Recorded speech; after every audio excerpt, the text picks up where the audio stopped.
I remember hovering over my body, and I made some kind of like choice. Like I was like, oh my god, that like looks like a lot of pain. It looks like it hurts. I don't want to deal with that pain. Like I don't want to deal with it. Like I don't want to go back to that. Right? It looks like it's really. I don't want to lose my nuts. The second I made this like conscious choice, a light surrounded me, and I catapulted like freaking Google Earth as fast as you can go up straight. Where I left the Earth, and I literally heard a like whale song. Tinfoil hat. Oh, what the f are you guys even talking about? Global controls will have to be imposed, and a world governing body will be created to enforce them. Welcome to Tinfoil Hat. We go deep, homeboy. Aaron, open your mind. Drink from the fountain of knowledge. There's lizard people everywhere. That's some interdimensional shit. Wake up, Aaron. This is only the beginning. Dude, you just blew my mind. Are you ready to get your mind blown? Revolution will be podcasted. All right, welcome to Tinfoil Hat, live from the Wise Wolf Gold and Silver Studios. That's right, Wolfpack Gold. Just go to samtripoli.gold, use the promo code Tinfoil, and you too can get in on the press mails game for as little as $50 a month. Very excited to have our next guest on. Oh, wow. What we're going to talk about fits kind of perfectly in the theme of some of the shows we've been doing, and it reminds me of an old school Tinfoil Hat show. Please welcome Ra Castaldo. How are you, buddy? Thank you, Sam. I appreciate you having me on, guys. Really appreciate it. I love it, dude. We were catching up. We're not from the exact same area, but we're near each other. So a little bit of upstate. So for those who may not be familiar with you, can you tell us a little bit about yourself, Ra, and where they can find you? Yeah, you can find me at the mysticalspiralstore.com, my website. I'm also on YouTube at Exploring the Ka with Ra. That's the Space Water podcast as well. You can find on YouTube. I'll be 48 years old. So I have a background in martial arts. I have a background in mythology. I come from a family that's really steeped in a lot of mysticism and religion. So at a young age, I got introduced to biblical archaeology and mythology, and I've always had a fascination with it. And at a young age, I had a very specific sort of rare. I think it's 1 in every 100,000 or so babies are born this way. I had a very interesting birth, and I think that led to me being prone to certain sensitivities and even psychic experiences. So I was born in the caul. I don't know if you guys know what that means. No. Caul or encaul, encaul. So some babies, like my mother's water never broke. So like when I was born, I was still in the amniotic sac, wrapped in the amniotic sac. Whoa. Oh, shit. Full in it. Some babies are born just that way over their head and face, and they call it being born behind the veil, right? But I was born in it fully in, they call it being born in caul, and mine actually was in caul with a nuchal cord birth. So what that means is my mom's water never broke, and I came out the regular way, but in the amniotic sac still, like with the water and everything in there. And so the umbilical cord. I'm guessing they popped it, right, when you came out. Yeah, and then the umbilical cord was also wrapped around my neck. Oh no! So they call it an encaul birth with nuchal cord birth. And man, I started doing research over the years about it, and even in ancient Egypt, they called this being born in the veil of Isis or being born in the net of Neith, right? And in ancient times, a shaman would. Midwives shaman were coveting babies born this way. So midwives would give these babies over to the shaman, and shaman would raise them as seers. And a lot of people born this way are super sensitive to touch, vibration, sound, just deep dreams and premonitions, things like that. Very intuitive. And I had a lot of trauma when I was a kid. I come from a crazy Italian family. So I think that helped activate certain things inside me as well. And then I had a near-death experience or out-of-body experience when I was 9 or 10 years old that really set me on the path in my life and started to give me more confidence to do things that I wanted and learn things that I was previously a little scared to try. I love it, dude. Johnny doesn't believe in psychic powers. He's a negative I don't nanny. believe you have psychic powers, is what I said, to be clear. We kind of connected on our Italian side. My grandmother, who was Sicilian, was the neighborhood psychic. She would read the tea leaves, and cousins that on my dad's side have talked about their psychic abilities and all that stuff as well. Yeah, you got some of the strega. You got some of the strega in you. I didn't even know I have that, but I'll take it, dude. I love that shit. It's just, I think it's a wonderful time to talk to you because, when you bring up Isis and, which is the old god, I just think of how they've taken everything and just inverted it.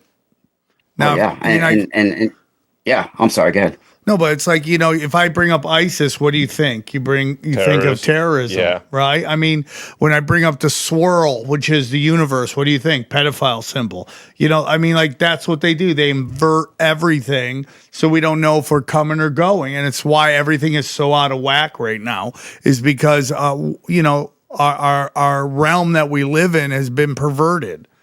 Why we look at things the wrong way, the elites look at it at the right way. That's why they're so powerful. But I know this is crazy, but I really do think they're failing. I just feel like they're trying to hold on to something.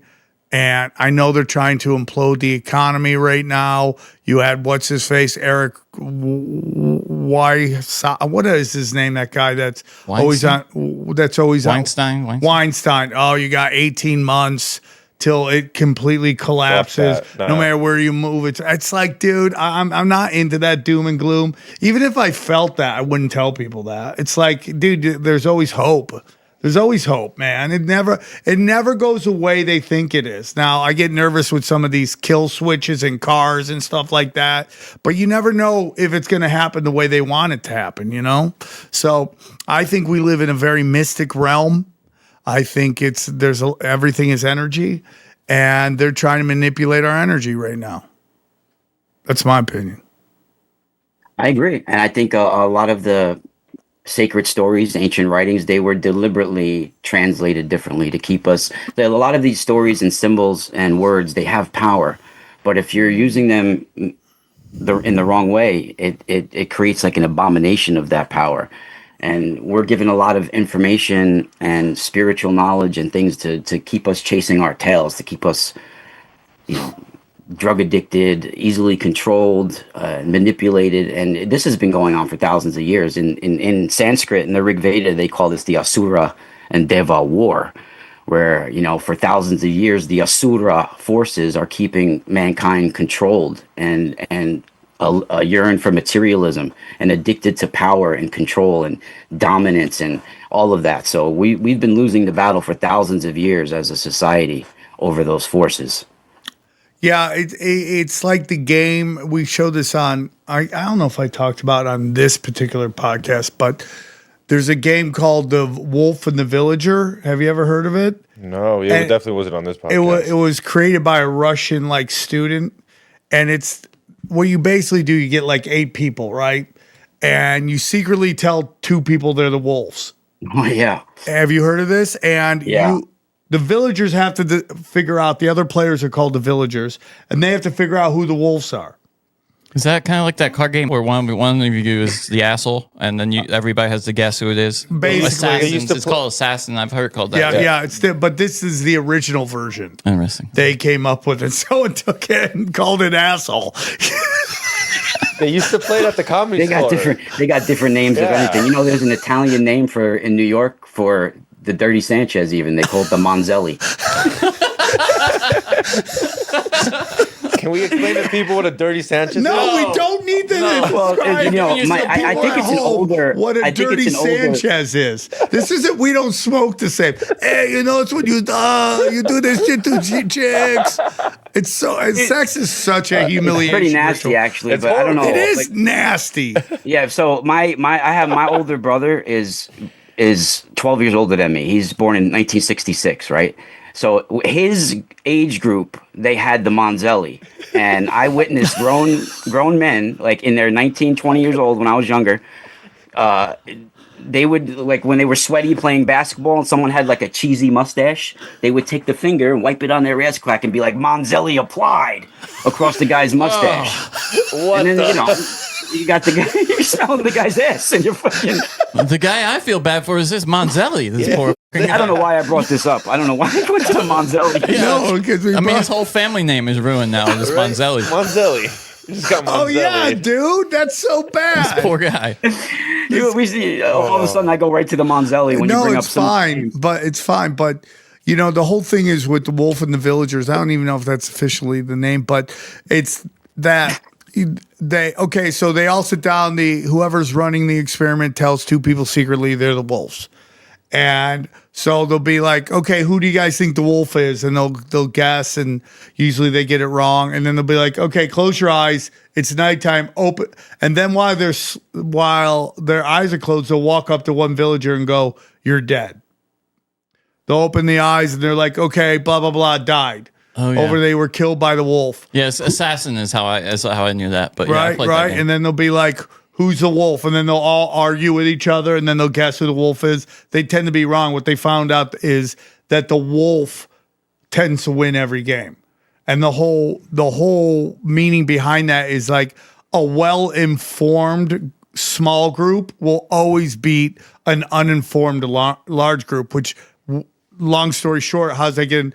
These people have been keeping this knowledge from us for so long. They have all the knowledge. We have none of the knowledge, and they've been manipulating us all the time because darkness, evil, whatever it is, never sleeps, ever. They're constantly attacking while we're trying to raise our kids, pay our bills, enjoy life while we're here. They're constantly attacking, and they don't care if they get it done in their lifetime. Maybe their kids will do it next, or the next generation will do it, but that's what you're up against. Damn, they're more informed. Yeah. Yep. 100%. Shit. All right. So where do you want to start, Ra? Well, we could get into so much. I mean, I've been most of my life working on translating some of the ancient writings, and I specialize in bringing some of the plasma physics within mythology. I have a background in both plasma physics and mythology, so I started finding the connection.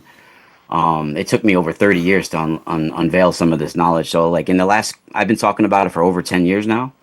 Maybe behind the scenes, maybe some of you haven't seen me out there before, but I've been going and sharing my work all over the world for over 10 years now. And in the last year or two, I noticed since like AI came out, a lot of people are becoming experts on plasma and putting out things about plasma.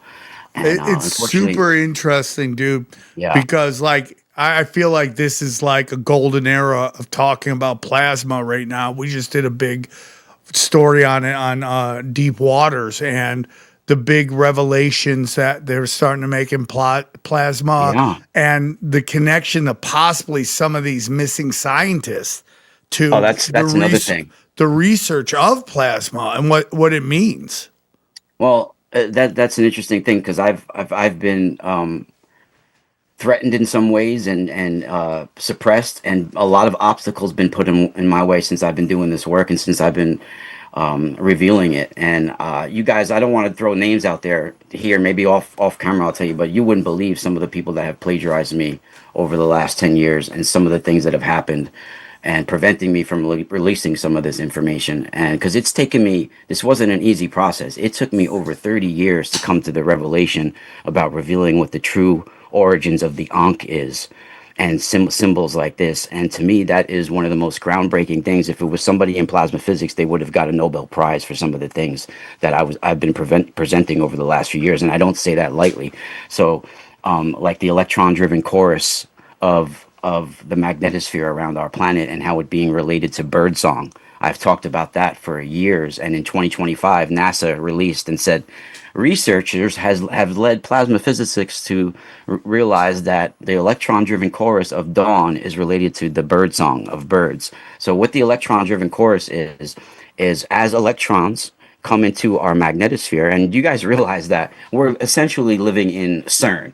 We're living inside a powerful giant magnetic field where the sun is introducing plasma particles and plasma and electrons and all sorts of things into, where we have these magnetic reconnection events. So we're literally a planet that's spinning inside of a powerful magnetic field where plasmas are being introduced into. And all sorts, it's like a living, breathing magnetic like a gateway. This planet is spinning inside.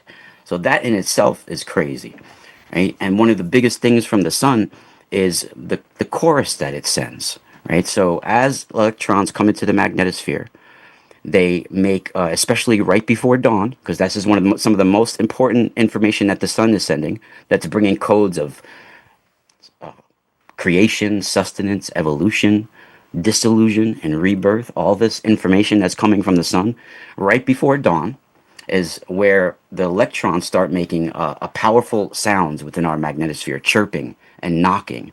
They call it the electron-driven chorus that's coming from the plasma waves within the magnetosphere. Now, our magnetosphere is filled with plasma that's being introduced from the solar wind and the sun, and it's a whirling vortex of plasma. And the force of the solar wind stretches out the magnetosphere on the night side. And as it stretches out, the magnetic field lines, they stretch and snap and then reconnect. They're called magnetic reconnection. This is what forms the auroras and all of that. And this is what forms the electron-driven chorus, right? So as this chorus, it makes these noises like chirping and knocking, right? And right before dawn, it's the most potent. And my findings is that it's being broadcasted by the birds. Birds have magnetite within their heads. They follow magnetic field lines to navigate, right? So they intuitively can feel what's in the magnetic field, like the electron chorus. Now, scientists have, actually farmers even in the South have done tests that the plant cells stomata open in nature from certain music, like classical music. It's my theory, and what I'm proposing is that the electron-driven chorus that the birds are repeating right before dawn, right? The knocking and the whistles and the chirping, that's an electron-driven chorus. It's helping open up the stomata, the plant cells that receive the light. It's literally saying, open up, nature, receive that first light of dawn so you can flourish and thrive in the light. Whoa. And that's the music that's coming from the sun, right? So check this out before I give it back to you. There's some stories in mythology that go along with this, right? And they have to do with certain birds that make knocks and whistles, and like the hoopoe bird, like the woodpecker, like the cuckoo bird, like the nightingale. And there's a spot in Scotland where is a place where there's auroras. There's going to be a breakthrough in the magnetic field, right? There's a spot called Callanish. It's the Stonehenge of the North, the Northern Crown, they call it, right? And there's the Callanish looks like this for anybody that wants to know. Callanish is these stone circles that this Callanish. It's like it's a standing stones in Scotland, right? So it looks like that, Callanish, right? So these are ancient granite, right? So we'll get into that in a second. But so there's a mythology that goes along with these stone circles. They say on midsummer night, as it's becoming dawn, one of the most powerful times for the sun, that the Shining One walks up the avenue of stones, heralded by the cuckoo's call. Now, that is incredible. Many people are really low level translating that, saying the Shining One is an Anunnaki being.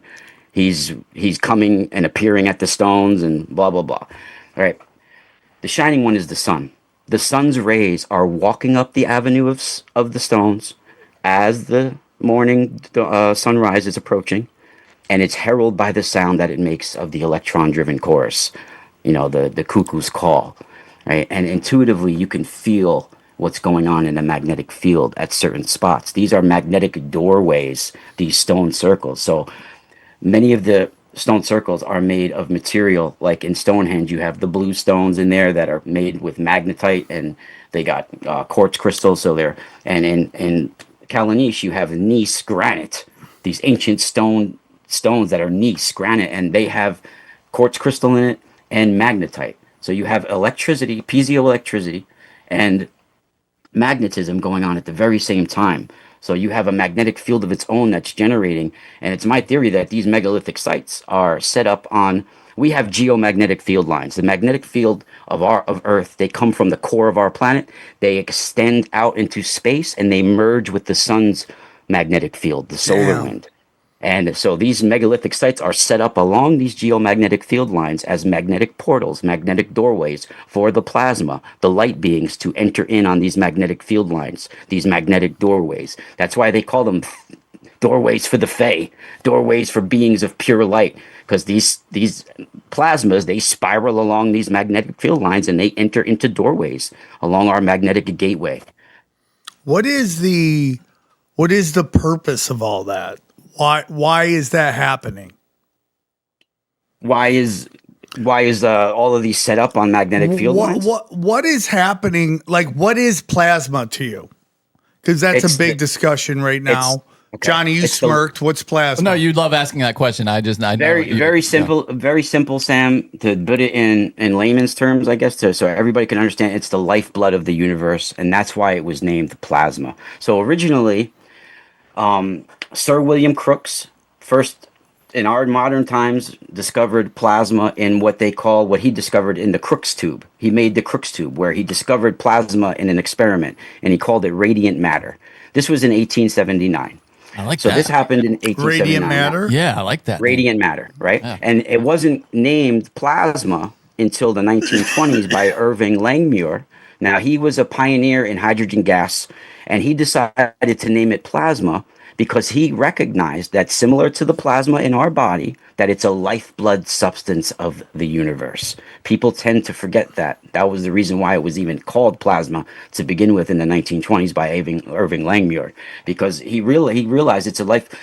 It's what we're taught in school is archaic. So the sun, what you see, the sun, stars, they're all plasma spheres, plasma stars. We're taught that it's a hydrogen gas sphere. It's actually not. It's so hot where the electrons start to knock and strip together and strip off, and they become sentient and free moving, and there's a collective consciousness with plasma. So it's literally like the Akashic field. It's so when you see a nebula, it's millions of light years of plasma. When you see dust, it's a plasma dust, a cosmic plasma dust. It's 99.99% of the mass of the universe is plasma. It's stringing together everything. When you see branches of light, that's branches of plasma. One of the biggest structures in our known universe is the Hercules Borealis Great Wall.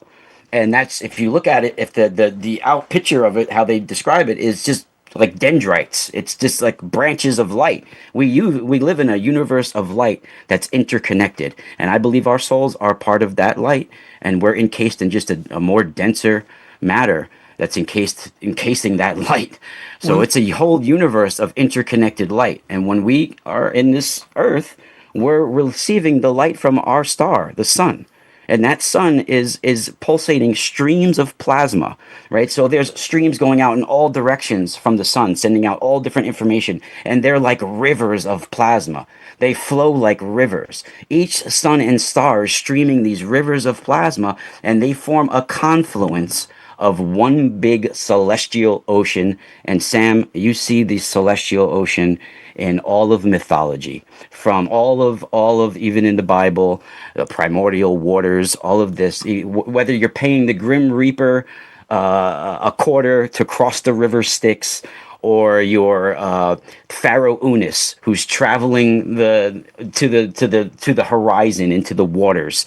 You know, all of these descriptions are describing intimately the living, breathing universe of light that flows like water above and below. Guys, listen, we've been telling you, inflation soaring, banks are failing, the dollar is dying. They're going to run this debt up to 100 trillion so they can switch it out with crypto. So the money you have in your bank, you see a number, that doesn't mean anything anymore. You got to get that money and you got to put it in precious metals. I'm telling you, it's how to stabilize your cash. All right. And that's why when you're looking to do it, there's no better place to go than Wise Wolf Gold and Silver. That's why Wolfpack Gold, Silver, and Bitcoin. Let me tell you about them real quick. If you're paying attention, you know that de-dollarization is real. Fiat is fake, and you don't want to be left holding the bag when the dollar collapses. Gold and silver has been money through all of recorded history and are an excellent way to protect yourself from inflation and geopolitical turmoil. That's why I trust my friends at Wise Wolf Gold and Silver for all things precious metal. Veteran-owned and an A+ rating by the Better Business Bureau. No transaction is too big or too small, and you can even roll over your 401k or IRA into physical gold and silver. And if you think you can't afford precious metals, think again. With the Wolfpack monthly membership program, you can get gold and silver delivered directly to your door for as little as $50 a month. Wise Wolf Gold and Silver also deals in and accepts Bitcoin. So go to samtripoli.gold, promo code tinfoil at checkout to receive free constitutional silver. And remember, in the world of bulls and bears, be the wolf. Guys, you know, we're talking a lot about plasma lately. Let me tell you, there's no more important plasma than your blood. And your blood is the life force of your health. And listen, you want to know what's going on in your body? Well, there's one place that will let you know exactly what's going on, and that's our friends at Superpower. Let me tell you about superpower.com. Superpower, they basically believe humans could live 100 years if they took care of their bodies right, dude. That's what we all have that potential in us for sure. You just need to get the right help, okay? In the future, you're just going to be laughing about how ridiculous healthcare was in the back in the day. Superpower is going to change the way you deal with your health, okay? And they're the best at it, right? Yeah, Superpower will send a licensed professional to your home, or you can visit a nearby lab. It's one simple blood draw with more than 100 biomarkers, which is way more than what you usually get, and it's a way to unlock a real understanding of your body. Their app includes detailed info on your heart, liver, thyroid, hormones, metabolism, vitamin and mineral levels, and even environmental toxins. So from disease prevention to treating that annoying brain fog, or simply optimizing your gym game, Superpower is the most comprehensive and advanced system out there. Superpower doesn't just give you a one-time snapshot, though. That's the thing about Superpower. It tracks your results over your lifetime. Each test is another data point, builds on the last, so you can actually see progress year after year instead of just starting over every January. Superpower used to cost $499, but right now it's just $199 for the full experience. That's more affordable than anything else out there. Other testing services charge $500, $1,000, sometimes even more for similar or fewer test results. Know what your numbers are with Superpower. Make this the year you stop guessing about your health with Superpower. Not only did Superpower reduce the price to just $199, but for a limited time, our listeners get an additional $20 off with code TINFOIL. All right? Head to Superpower, just like it sounds, spelled just like it sounds, .com and use the code TINFOIL at checkout for $20 off membership. After you sign up, they'll ask you how you heard about them. So make sure to mention this podcast to support the show, and we thank them for sponsoring the show. You believe that space is liquid? Or plasma? Way plasma movements like the Alphen waves and different plasma wave movement is like an ocean. And it streams like rivers. So it's not technically like the water on Earth, but it's a form. Like you can literally describe plasma as the winds of the gods of the winds, the gods of the light, the gods of thunder and lightning. And there's all different ways, and the gods of water, celestial waters. It's like when stars are born, they're born a fire that's born from the waters. Right? And in Sanskrit, one of the oldest terms for plasma is apis, A-P-A-S. That technically means celestial waters.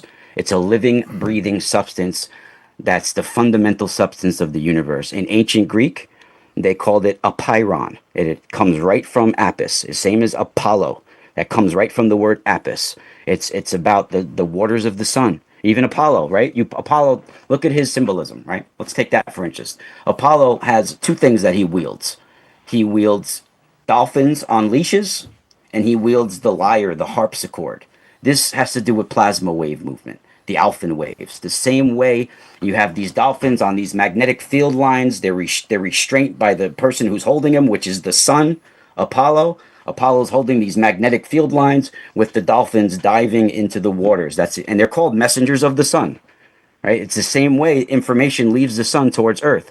It moves like snakes, like the Naga. The Naga are basically Birkeland current physics, and different magnetic field lines and the way things propagate along magnetic field lines. Now, I had this revelation after 30 plus years. I'm 48 years old. I've been researching ancient Egyptian symbology for over 30 years, and it took me damn near 30 years to figure out what I've been looking at all these years. Even with this, I got this as a young boy at the Cairo Museum. This is Akhenaten from the 18th dynasty, right? The sun's arms are literally passing down these loops to its solar king, these Ankh loops. Now, that is a coronal mass ejection. So, if you guys are not familiar with a coronal mass ejection I brought some stuff to show you What's guys. on your necklace, by the way, real quick? Oh, so I make this stuff. So this is twisted copper around spirit quartz, which brings the piezoelectricity out of the quartz when you squeeze it with a copper coil. Oh, that's cool. Right. What does that do? And this one is aquamarine with a copper coil. And what do those do? Like, why do you wear them? So when you make a copper coil, a twisted copper coil, which they call a tensor, I make other copper devices as well, like these feedback loops, right? But they're more advanced, like the AccuVac as well. So when you squeeze quartz, I can even do a demonstration with you and show you it has piezoelectric. So piezoelectricity means something generates an electric current. So quartz, tourmaline, various things are piezoelectric. We use it in technology all the time, even in a lighter. You realize what the fuel is just what keeps the lighter lit. But when you hit that thing to do the lighter, it's scratching a piece of quartz inside that generates the piezoelectricity, right? So when you have quartz and you squeeze it, compress it, rub it, right, it generates a piezoelectricity effect, a cold light, an electric current. So why you do that is because when an electric current is generated, you can put thoughts into it. You can put frequencies in it. Back in the day, you could go to Radio Shack and buy a crystal oscillator. What they're doing is squeezing quartz inside of it and then beaming EMF waves and different ELF waves and different frequencies from it. So you can put frequencies and thoughts and amplify thoughts from an electric current. Listen, right? what you're saying right here is something I've talked about a lot on this show, right? Is about how I think these ley lines are amplifiers. Yeah, they're set up along geomagnetic field lines. The ley lines are run along the geomagnetic field lines. They're energetic lines of the planet, magnetic field lines. And the megalithic sites are set up on these because they're valves, they're receivers, they're magnetic doorways. You realize they've just found proof of stuff that I've been talking about, even with the magnetic portals. We have something called FTEs, flux transfer events, right? These are magnetic flux portals that open up on the day side of our magnetosphere after coronal mass ejections happen. So let me finish what I was talking about. These are coronal mass ejections. This is the Ankh of Egypt. This is the Pasha of Sanskrit. Right here, you see a solar deity. He's called Varuna. He's the god of the solar waters. And he's wielding the golden lasso, like my book, Golden Lasso of the Gods. It'll be out this summer. Golden Lasso of the Gods, right? He's wielding golden lasso. And this golden lasso is described as a golden noose that comes from the solar deity, lassos souls, and pulls them into the celestial waters. So you're saying that solar flare is what we're talking about here? Solar flare, coronal mass ejection. And how they form is our sun has magnetic field lines that are constantly in motion. Now, they can become entangled and twisted by the convection, first by the differential rotation of the sun and the convection of plasma. So when this happens, a bunch of magnetic field lines become entangled and twisted, and they catch plasma inside, and they hurl the plasma into space.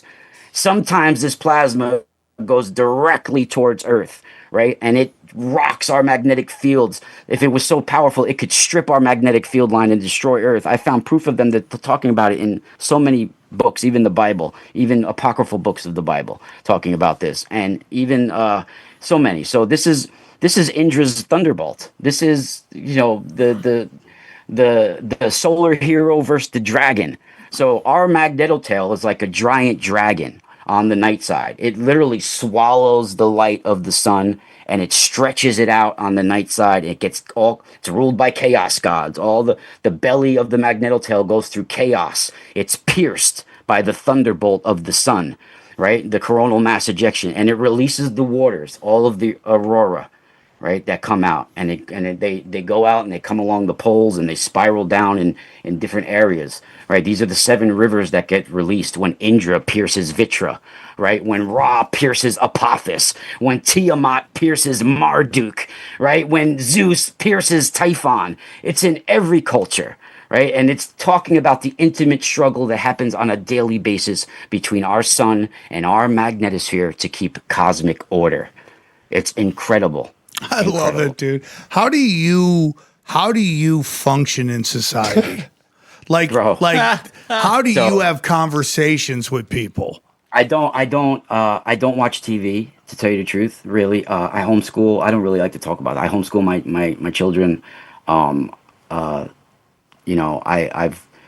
I've lived a life that's not been easy, and it's been difficult to live the kind of life that I've wanted. But it's the way I want things, man. So it's hard, and I attribute like certain things growing up, like me having a combat sports background. Like I wrestled in school, I did Muay Thai, I did. I see you got shoot boxing.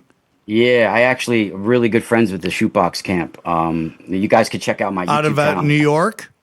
City? No, actually, they're from Curitiba, Brazil, but then they have a place in Long Beach that I first got to meet some guys when I lived in Long Beach for a couple of years, and I took a few pro Muay Thai fights in the early 2000s and a few amateur fights, and I got to meet like Ninja Hua and Luis Azeredo and a lot of guys. All those Vanderlei Silva, and then it's very. Dude, I don't want to get too far off, but I remember watching. I could do a whole show on just talking about those Cyborg guys. fight. She fought very much like Vanderlei Silva, and it's like these weird looping punches. I interviewed her husband, Cyborg, on my channel in Portuguese. That's cool. Oh, that's great. You're a man of many talents. Yeah. So listen, The homeschooling. I just want to say briefly. The homeschool. By the way, he'll be a. I mean, his whoever you're homeschooling will never have a better teacher than you would be. I mean, did you ever have a teacher that was this interesting to listen to or knew this much shit? Not once in my life. Yeah. You know what I mean? So Yeah. what a blessing for those kids. He wasn't. Plus, see, I'm very close friends with Professor Chandra Wickraman. He's like a well-known astrophysicist, and I've known him for like a long time already. do you think 15 you're the years. only one who meets up with them with a camouflage hat on? Yeah, dude, I come from the streets too, bro. I'm very. People misunderstand who I am. I look like I'm going to buy the new Eminem album or something. But yeah, dude. I went through. Listen, when I was younger. I went through juvenile detention. I was in Rikers Island as a kid in C-74. Yep. Right. I went through a lot of things as a kid. I come from a pretty hardcore family too. Pretty hardcore. Well, I mean, listen, I'm not the smartest guy in the world. I think I'm smart. I don't think I'm that intelligent. I don't understand. I can't play within the system. You know what I'm saying? The system is set up, and this is not a knock on anybody. The system is set up to reward conformity. That's what the system is. The principles list is those who conform the best. And there's nothing against doctors. I love doctors. There's a lot of important doctors, and there's a lot of good doctors out there, okay? Yeah. But a lot of doctors, a lot of getting your doctrine is, can you regurgitate what your professors want you to 100%. say? Dude, even in like, I got to a senior undergraduate level in plasma physics, so I got like all the terminology and stuff down. But even in those fields, like you have magnetospheric physics, heliophysics, and plasma physics, all related, directly related, and they all stay away from each other and don't share necessarily findings and different things with each other. It's ridiculous, and it's just like that in the medical field, and it's just like that all over.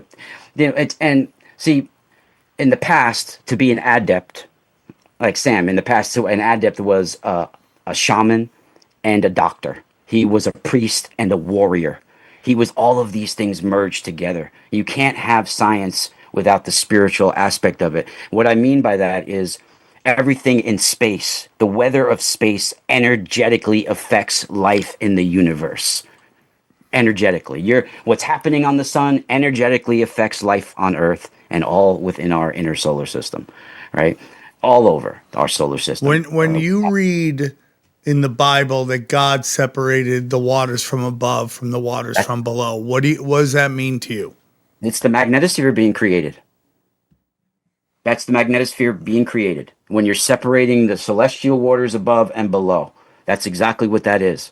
And even when they say, let there be light, when our universe first started, there was a sound wave that was sent that organized matter, a sound wave that spread the light, the plasma throughout the universe, whether it was from a big bang or whatever it was.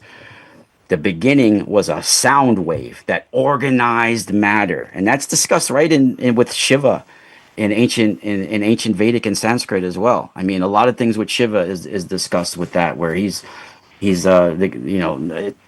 they're talking about deep plasma physics within mythology. One of the craziest things that has to do with the Ankh as well is the knot of Isis. It's called Tayet. So this is the knot of Isis, right? That goes along with the Ankh. What is the Ankh? The Ankh of Egypt is the same thing as the coronal mass ejection. Okay. You ever seen what the Ankh is? It's a loop with the cross. Okay, yeah. Sorry, I wasn't familiar. So that's every sun god wields it, right? It's whoa. That's where every sun god wields it. When right here you see the Ankh. Yep. Being passed down by the arms of the sun, by the magnetic field lines of the sun, the Ankh. And this guy, Akhenaten, is a solar king, a sun god, right? So he's literally the sun is passing him down a loop like this. Wow. That's exactly how it happens. It comes from sunspots. The arm of the sun literally passes down those loops. I mean, can't be a coincidence. It can't be a coincidence that when you have divine information from a sun god and it lines up specifically directly with modern day plasma physics, which is knowledge about the sun. I mean, that's called evidence, right? So, and when you have the bottom of the Ankh, right? This is the Ankh typically looks like that with the crossbar going, right? So this is called a magnetic bottle. Right? And then the entangling is the magnetic field lines that knot before the kinetic release of the loop. Right? This is exactly how magnetic reconnection takes place. It's called magnetic reconnection. You have magnetic field lines that converge, they entangle, and they form the loop. It's a perfect two-dimensional diagram to show within that's why mythology was developed, because you had ancient knowledge about nature and the universe that was first passed down through oral traditions, and they gave them very earthly names and attributes so people remembered these stories, remembered these symbols. And it was advanced knowledge that we've lost and remembered so many freaking times. And I'm just one of these people that are here now that's helping us remember once again. I'm not discovering anything. I'm rediscovering what our ancestors have already mapped out eloquently and evocatively through symbolism and allegories. It's incredible. Right, so when you have that knot of Isis, it's called Tayet. This is called the blood of Tayet in the middle, the entangle, and this is in Vedic. They call this the Maruts. They're called the knotted ones, right? They're like these solar stormtroopers that come in these coronal mass ejections, right? So when you have the converging arms, they represent the differential rotation and dragging of the magnetic field lines together that increases magnetic pressure, which forms that loop on top, which is a kinetic release of energy. It's incredible. That's the reconnection site in the middle. So, right? so real quick. So you're maybe I'm wrong here, but you're saying that that a lot of these gods and a lot of these symbols weren't literal. They're just ways to explain what's happening in the universe. Yes. And then and then many times when you have powerful things of the universe, like galaxies, suns, stars, right? Suns and stars, same thing as suns and stars are, our sun is a star. You have nebulas, all of these things, powerful things that happen in the universe. When you have powerful people on Earth, like kings, things like that, they tend to take, or rivers on Earth, or mountains on Earth, powerful things here, they tend to take on names of their celestial counterparts, things that they're paying homage to. So when you have a powerful river on Earth like the Nile, it's named after the celestial counterpart, right? And when you have a powerful mountain, it's a lot of times named after the magnetic dipole mountain of the North Pole. Like our North Pole, out of the North Pole is like a magnetic mountain. It's called dipole, a dipole stabilized mountain. And this is the Mount Meru, the Mount Olympus, this mythical magnetic mountain of the gods where these beings of light reside, right? So above, so below? Yeah. It's that's why I call it the Space Water Podcast, because it's water above and below. One more thing I'll show you that connects cross-cultural that you guys have probably heard about is Viracocha. So this is describing magnetic reconnection. So Viracocha is the gateway of the sun, right?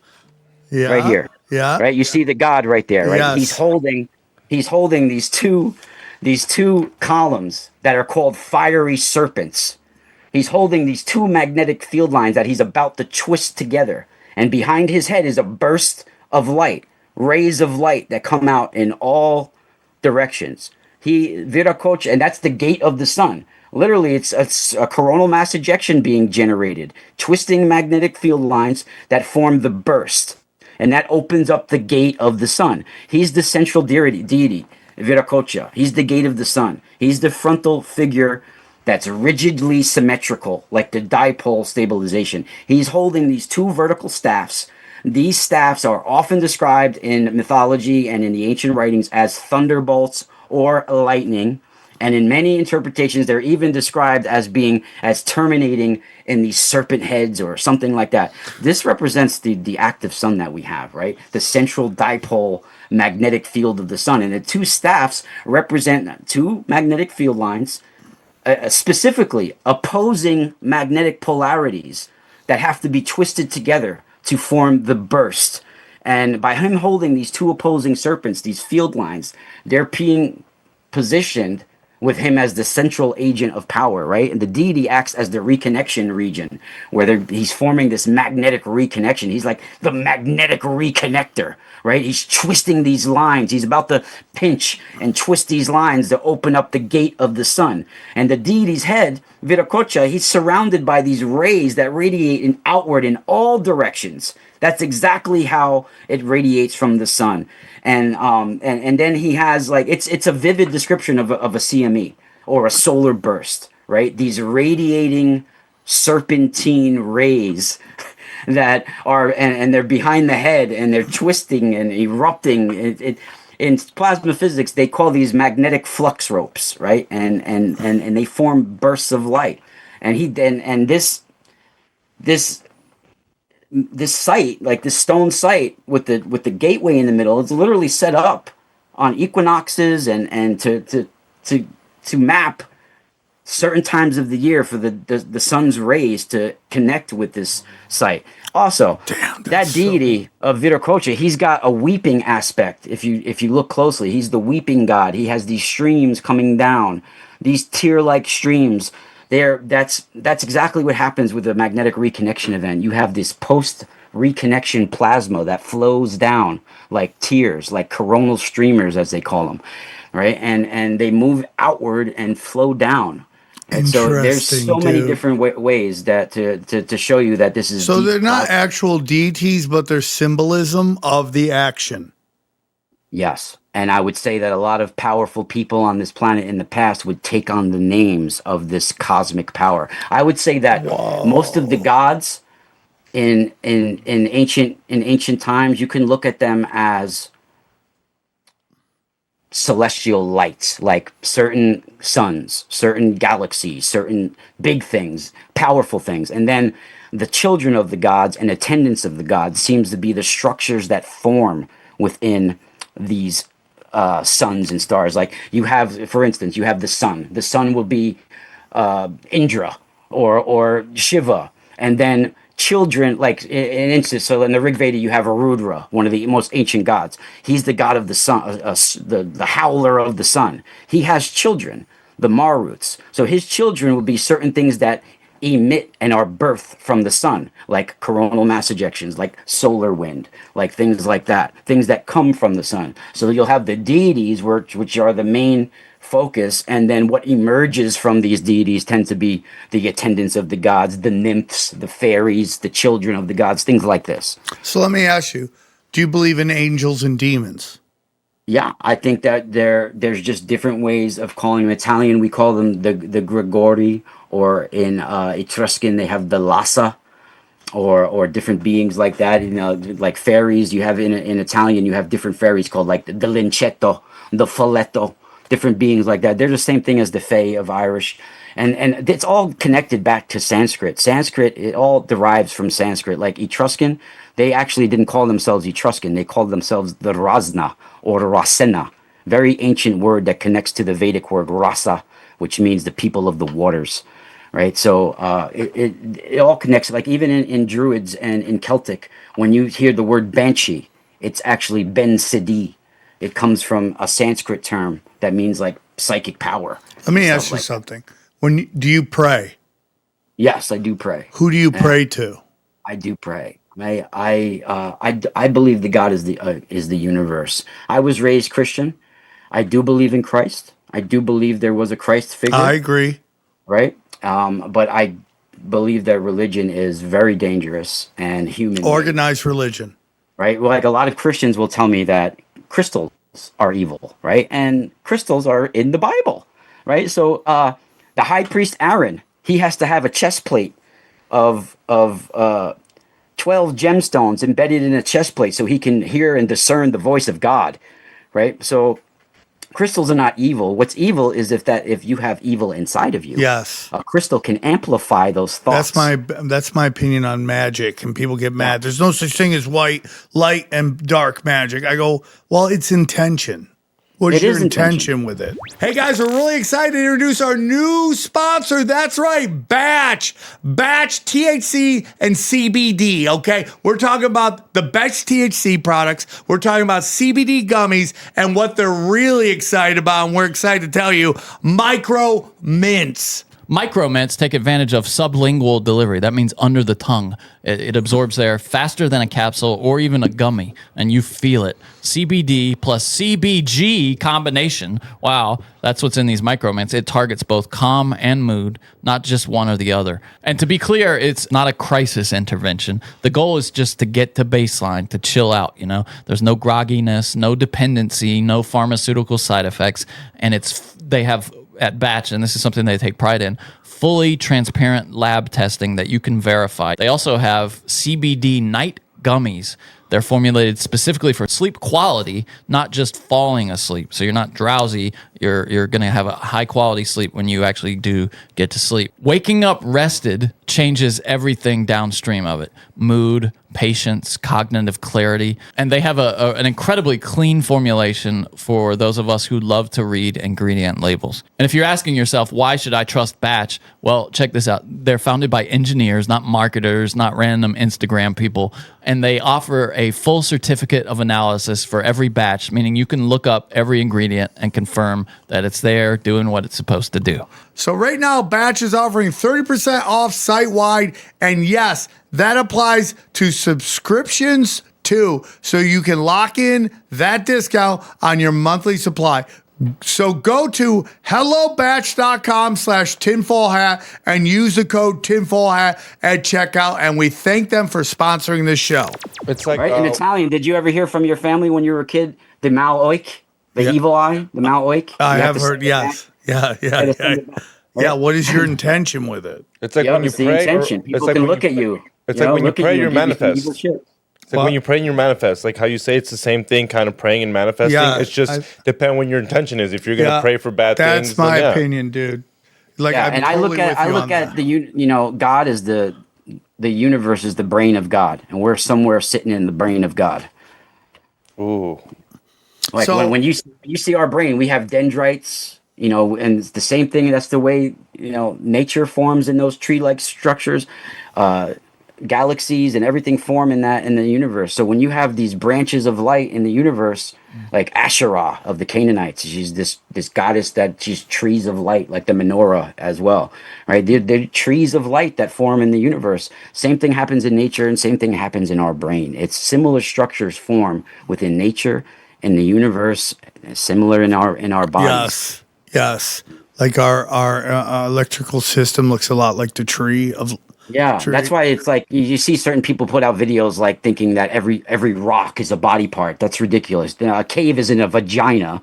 You see certain structures like. I've hit some caves. Dude, this is one guy, Mud Fossil guy. He goes on Google Earth and is like, this cave is a giant's vagina. And it's not. You see similar structures in the universe and in nature as we have in everything.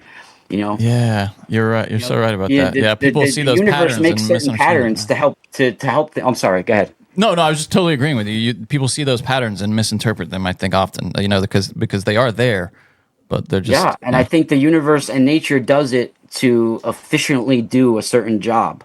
Like you have these conical structures that form within plasma to stream gamma ray bursts, and like you'll see like in the Crab Nebula or the Vela Nebula pulsar, you'll see this lotus-like structure, a bulb that forms, right? And this happens, conical structures form to stream the light in through the universe, and you'll see that in mythology and all over places. Like, so I think it's like the universe makes certain structures to efficiently do a job. sounds like programming a little bit, doesn't it? Like where you're reusing elements for the sake of. I mean, dude, if you don't think there's some sort of architect to believe it, did you ever see what a bacterial phage looks like? Oh, it's crazy. Yeah. A bacterial phage is literally it carries DNA in its head. Yeah. It has an icosahedron head and a conical tail with these injectors at the bottom. It's like a little machine traveling, and they have in what's called horizontal gene transfer. Like it can attach to your E. coli cell and take DNA from one species and put it into another, right? It's so crazy how atheists just think it's so random. Yeah. And I just really imagine believe that. Advanced life like that is just forming from random collisions in the universe. Like, when you're an atheist, I think you have secrets that you don't want to believe there's consequences for. So you're like, no, dude, it's just random. You're like, okay, dude, what are you hiding? Yeah. When an atheist has a secret, dude, that's what it says to me. You have a fucking secret that you don't want to think there's some kind of karma or there's some kind of judgment. That's my opinion. It's also people who have had rough lives often kind of go there too, because some people go into faith if they have a difficult life, and some people turn away from it because they think like, what kind of God would let this happen? That you know what I mean. You can, or if you've been subject to abuse in churches. Some of the atheists I know had a really bad time. I think church. that I don't want to put this out there, but I'm going to. But I think something happened with my dad with the church, long time, and it turned him off like that. Yeah. Yeah. Yeah, I mean, it's kind of crazy. So let's get into something that you wanted to talk about. And we haven't done an episode on this in a long time, but I've always enjoyed the subject, which is near-death experiences. So you're saying you had one? Yeah, I would consider it a near-death or out-of-body experience. It's so weird how it happened, dude. I literally got kicked in the balls and had to have an operation to save my life. Hold on, everyone's like, this guy, someone kicked me in my dick and I almost died. I'm not mocking it, but that's a crazy story. How hard did you get hit?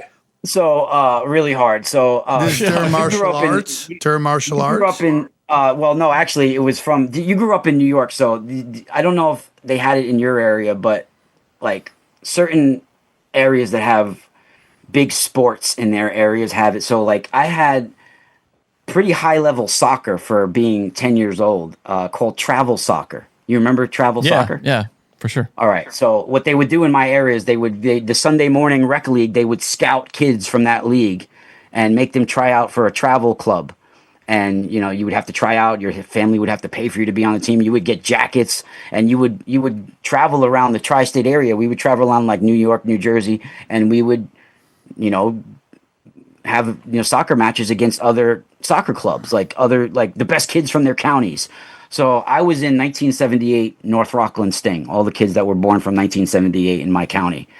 Right. So I was like a pretty good soccer player for the rec league. But then when I got on this team, I was just like, a sub, a regular, because it was like a much bigger. But I was like one of the roughest kids on the team. I was like one of the ones that does slide tackling and all this shit. So we were going to have a soccer match against this team in New Jersey called Thistle United. Right. They were Thistle, and they had a lot of.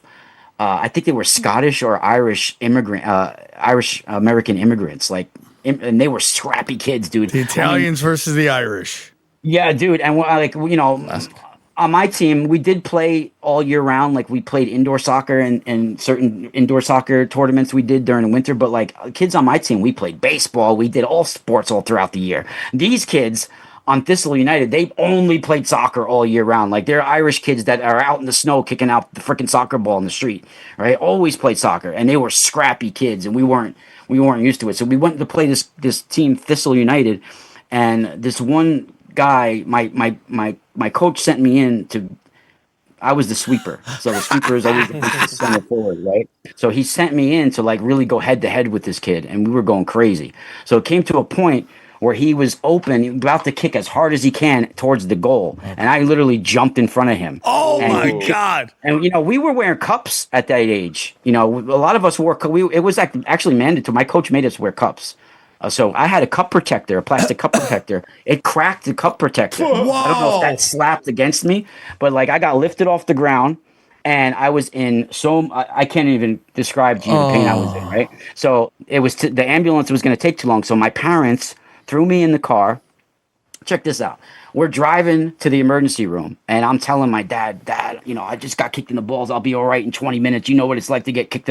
I'm talking my freaking father into not going to the hospital. I'm like, I don't want to take my pants down. Fuck this. Right? I'm telling my dad, and my dad's looking at my mom. Jenna, I think he's going to be all right. I know, so they fucking take me home, right? Oh, no. And this is on a Sunday. Because I talked him into it, dude. I did talk him into it. I was like, I'm not going in. I'm not taking my pants down. This, right? I'm going to be all right. Right? So I didn't want to be embarrassed sitting there. Everybody's looking at my nuts. This, right? So I thought I would be all right because I've gotten kicked in the nuts before, dude. And I was all right like in a few minutes. I just had to my coach would actually drop us on our ass for some reason when we got kicked in the balls. He would we'd be sitting on the ground. He would pick us up and drop us on our ass, and it would hurt it even more. Like, right? But that's like one of those old wives' remedies, Just walk it off. Yeah, you just drop him on his so ass. I went home, and it was on a Sunday. I went home, and it was like early September, October type when the ball was like cold and it was wet out too. So like I went home and I fell asleep, and the next day was school. So check this out. I don't even remember going to school. They said that I got up, I went on the bus, and as I was walking to first period class, I blacked out. Oh. And the next thing I remember is waking up right before on the operating table where I had this out of body experience. So they said that like what had happened was basically, I guess they had spun around each other and there was this black tissue that was forming in one of my left nut. I'm sorry. Your testicles spun around each other? Oh my God. And there was a black tissue. Yeah, no circulation going through with them. Yeah, and there was a black tissue that formed. How do you in my know left that? nut. Because they're strings that put them together. I don't know how. And dude, it was a godsend because like the guy who ended up doing the surgery on me was at the hospital that day doing another special surgery, and he just happened to be there. Oh, his name guy was there. Shout out to Dr. Barr if he's still alive. B-A-R-R. Shout out Barr. Shout out Dr. Barr. B-A-R-R. He was at the Good Samaritan Hospital in 1988. 1988. You remember me, brother. You worked on my nuts. So check this out. Right before I woke up on the operating table, I remember hovering over my body. Like I was looking at my own body on the operating table. Whoa. And my body was out, its legs out and its arms out. Like, like my arms were probably in IVs or whatever, and they were working on my nuts, right? So I was hovering over my body in that same position. the same position as I was on the table. I never left that position the whole experience. I remember always being in that position, right? So I was looking at my body, and I made some kind of like decision. I don't remember. This has been so long. I get like blinking recollections of this shit all the time. I've been thinking about this like all the time for years. It would led me into plasma physics eventually. So I remember hovering over my body, and I made some kind of like choice. Like I was like, oh my God, that like looks like a lot of pain. It looks like it hurts. I don't want to deal with that pain. Like I don't want to deal with it. Like I don't want to go back to that. Right? It looks like it's really like I don't want to lose my nuts. I don't want. There was like a lot of things I think I was thinking that I was going to lose my balls or something was going to happen. I made a decision that I didn't want to deal with it. I don't. And the second I made this like conscious choice, a light surrounded me, and I catapulted like freaking Google Earth as fast as you can go up straight where I left the Earth, and I literally heard a like whale song as I was leaving the planet and looking down. It was like a green sea of intelligence, dude, like like an ocean of green, and I heard like shit like that. And then in front of me, and this wasn't like a 30-second to a minute of what I remember. Like it was very quick. I'm making it sound longer. In front of me was this tubular, whirling thing. Like it looked like water, but it wasn't water. It was like whirling. It's sort of like I describe it as, you know, like on a hot summer day where you see the air shimmering. Yeah. Like a shimmering, like mirage almost. It was like that, but it was whirling in front of me, and I intuitively went into it while I was in this this position. I went into it, and as I was into it, it was more alive than I can ever experience. Like, you know, when you have like a psychic dream where it's so vivid and it wakes you up. It's like you have like one of those dreams where the dream's so vivid, you wake up out of the dream and you remember like a few seconds of it. It was like that, but times 1,000. And it was like so alive, so vivid in there. And it felt like it was analyzing and scanning or judging every fiber of who I am. And I literally, I was like intuitively, I guess, like I describe it as like I was leveling myself out like I was a bubble in a carpenter's level. I was trying to level myself out in this, and when I finally made it level, and I was perfectly straight, like I was like bubble in a carpenter's level, when I finally was like even and level in this substance, I woke up on the operating table in that very same position, and I was kind of freaking out. And when my sister and family members finally left, I was trying to ask the nurses, and they were like, "Oh, you were dreaming. You know, you had hallucinating probably because we had you under all this stuff." And there's no way a 10-year-old, in my opinion, could imagine what I saw there. And I was upset for a long because I like felt like that I made it like I didn't want to be here. It was like I just left something really amazing and vivid and alive, more alive than this reality can ever feel. And I now was here and in pain and pissed off. And like, I was pissed for a few weeks. It like put me into a depression, you know, because I don't know if I felt like I didn't want to come back or something like that. I don't know what it was. It was hard to process as a kid. And I tried to explain it to certain people, and I was having like blinking recollections of it while I was eating the next day, and it was very frightening. But it took me 30-something years to try to figure out what happened to me, and I do feel I was in a region of the magnetosphere. And our souls, light, we're born from the light. We have to return to the light. We have to return to the waters. And I think our magnetosphere is what religion calls heaven and hell. Egyptians, they call it the Duat. Hebrew, they call it Gehenna. In Sanskrit, they call it Patala. It's these celestial waters that surround, like the underworld or otherworld that surround our planet. And it's in a magnetic field. And I do believe that the ancient world, they knew how to navigate a soul to certain regions so it can leave this construct that we're in and go back into the light of the universe, go back into the sun and find its divine Do you think origin. you were being judged? I felt like it was analyzing every fiber of who I am. Like it was like scanning me. And yeah, that's what I felt like. I felt like there was so much information in there that I could have accessed, but I don't remember You were shit from it. 10. Did it feel in any way like returning? Like it was a place you... Yes, like it was more vivid, like a home, like I didn't want to leave. You know? Like that I don't remember seeing like my dead grandparents or Yeah. people like that or anything like that. But I think when things like that happen at the moment of death, it's related to the programming and the belief system of the person having that experience. It's like almost like a holographic experience that emerges from the light. Interesting. Have you ever done DMT? Kind of sounds like a DMT Yes. trip. Yeah, I did. I've done ayahuasca once in 2002. I did ayahuasca. It was a 3-day thing that I did on the Acre River in Peru. I had spent a couple of months in Brazil when I was younger, and I had a brochure, and I ended up. It helped me, dude. It helped me deal with a troubled teenage. It helped me get off some drugs that I was doing as a teenager and stuff too. I get that. Did any of that, what would you say, echo or have any similarity to your experience on the table? Your psychedelic I would experience. say it is very similar to that. The thing is, though, when you have a psychedelic experience, it's like, however long it lasts, and then it ends. It's like, now what?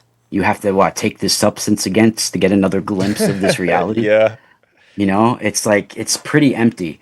Like, that's how it makes me feel, because then it becomes more like a drug. You want to take this substance again so you can see some shit or experience some shit. When you don't, it's like a jump start your way past having a spiritual life, where if you diet and you exercise and you have certain techniques that you do and you work hard at it, you can actually get there normally. You can get there without taking a psychedelic or a potent drug or something like that. Do you But fear I do death think- less now because of that?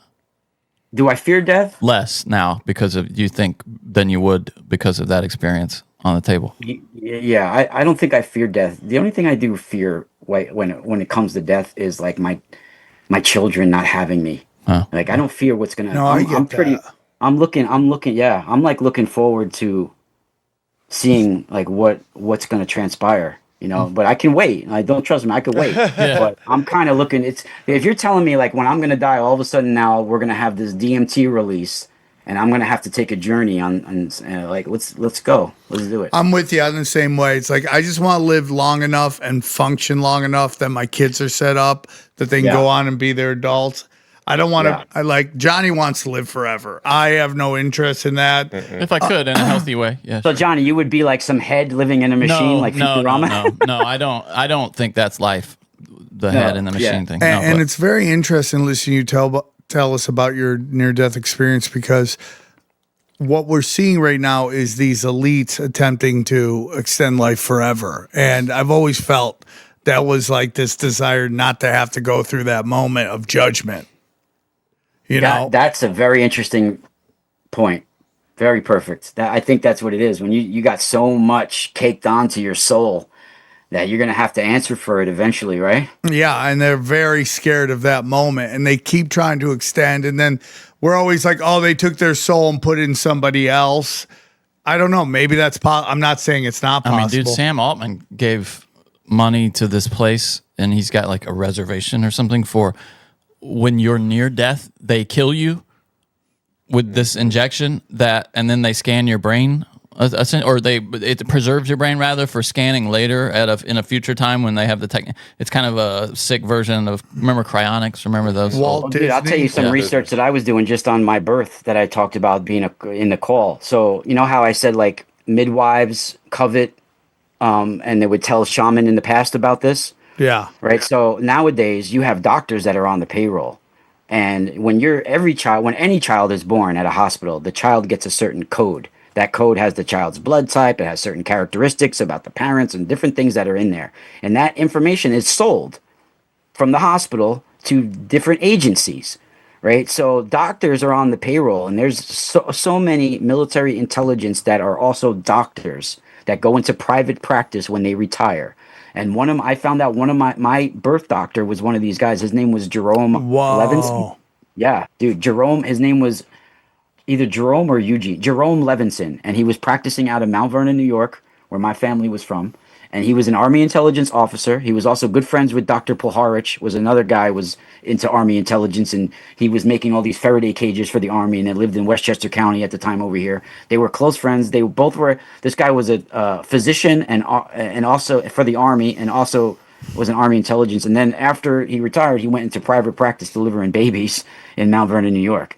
You can look him up, and he's passed now. You can see his obituary. He was Army intelligence. I was like, oh my God, it made sense when I looked him up and I saw his obituary.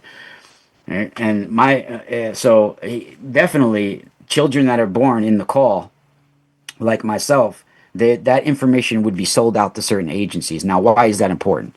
Because that can be used in ritual magic and star magic, like a sigil.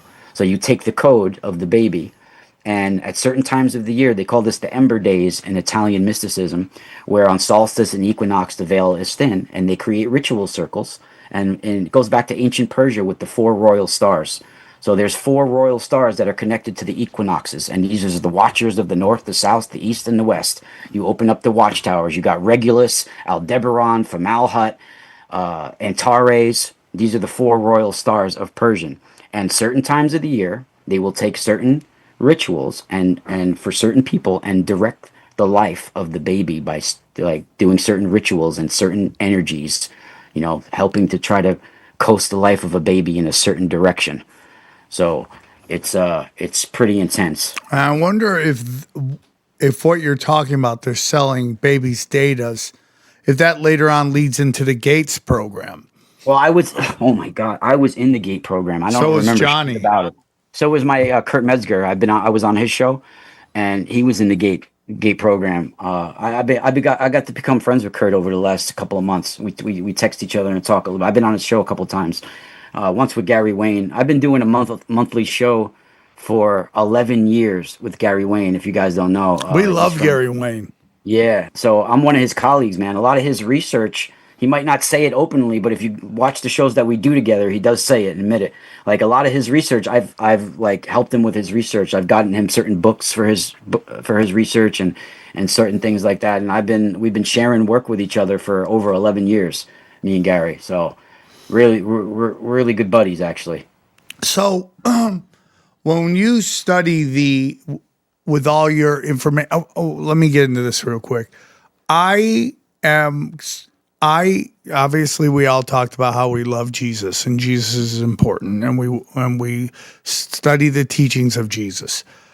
I do think there's a lot of organized religion that is about control and structure, and that's why they've demonized all this ancient knowledge, is to keep you away from that, and so you don't truly understand where you live and understand this amazing universe we live in. And again, as we have to say every show, we are not here to disrespect anyone's beliefs. If it makes you happy and it makes you a productive person and a loving and caring person, that's all that matters. You are going to do you. This is not meant to insult anybody and their beliefs. That's not what this show's about. But what we are talking about is this, because when you bring up Vedic and Hinduism and all that stuff, it's just very interesting to me that there were belief systems way before the Abrahamic religions. And, we can get into fallen angels and what they represent here and there and who they were and all that stuff. But like this very ancient knowledge from very long ago that seems to be lost. And again, how they're taking all this ancient terminology and demonizing it. That to me says something's going on. When they've taken ancient symbols like the swastika, like they've made you think it's Nazis, when really it's an ancient symbol of peace and love. Like that to me is a sign that they're trying to keep something from you. Yeah, I mean, they've demonized it so much that even the term Aryan, when someone says it, they think Nazis and Hitler and white pride, right? And it has nothing to do with that. You realize Aryan is the most diverse culture. Persians are Aryan. They ain't freaking white, right? You got all sorts of tribes that are Aryan that were not white. Some of them were really dark, in fact. So Aryan has nothing to do with Germany and being white. Aryan was a worldwide culture that was connected to ancient Sanskrit and Vedic. And a lot of everything that you see almost emerges from Aryan, Sanskrit, Vedic. When you see Osiris in Egypt, that comes straight from Sanskrit. Osiris is a Greek term. His real name is Asar. Asar.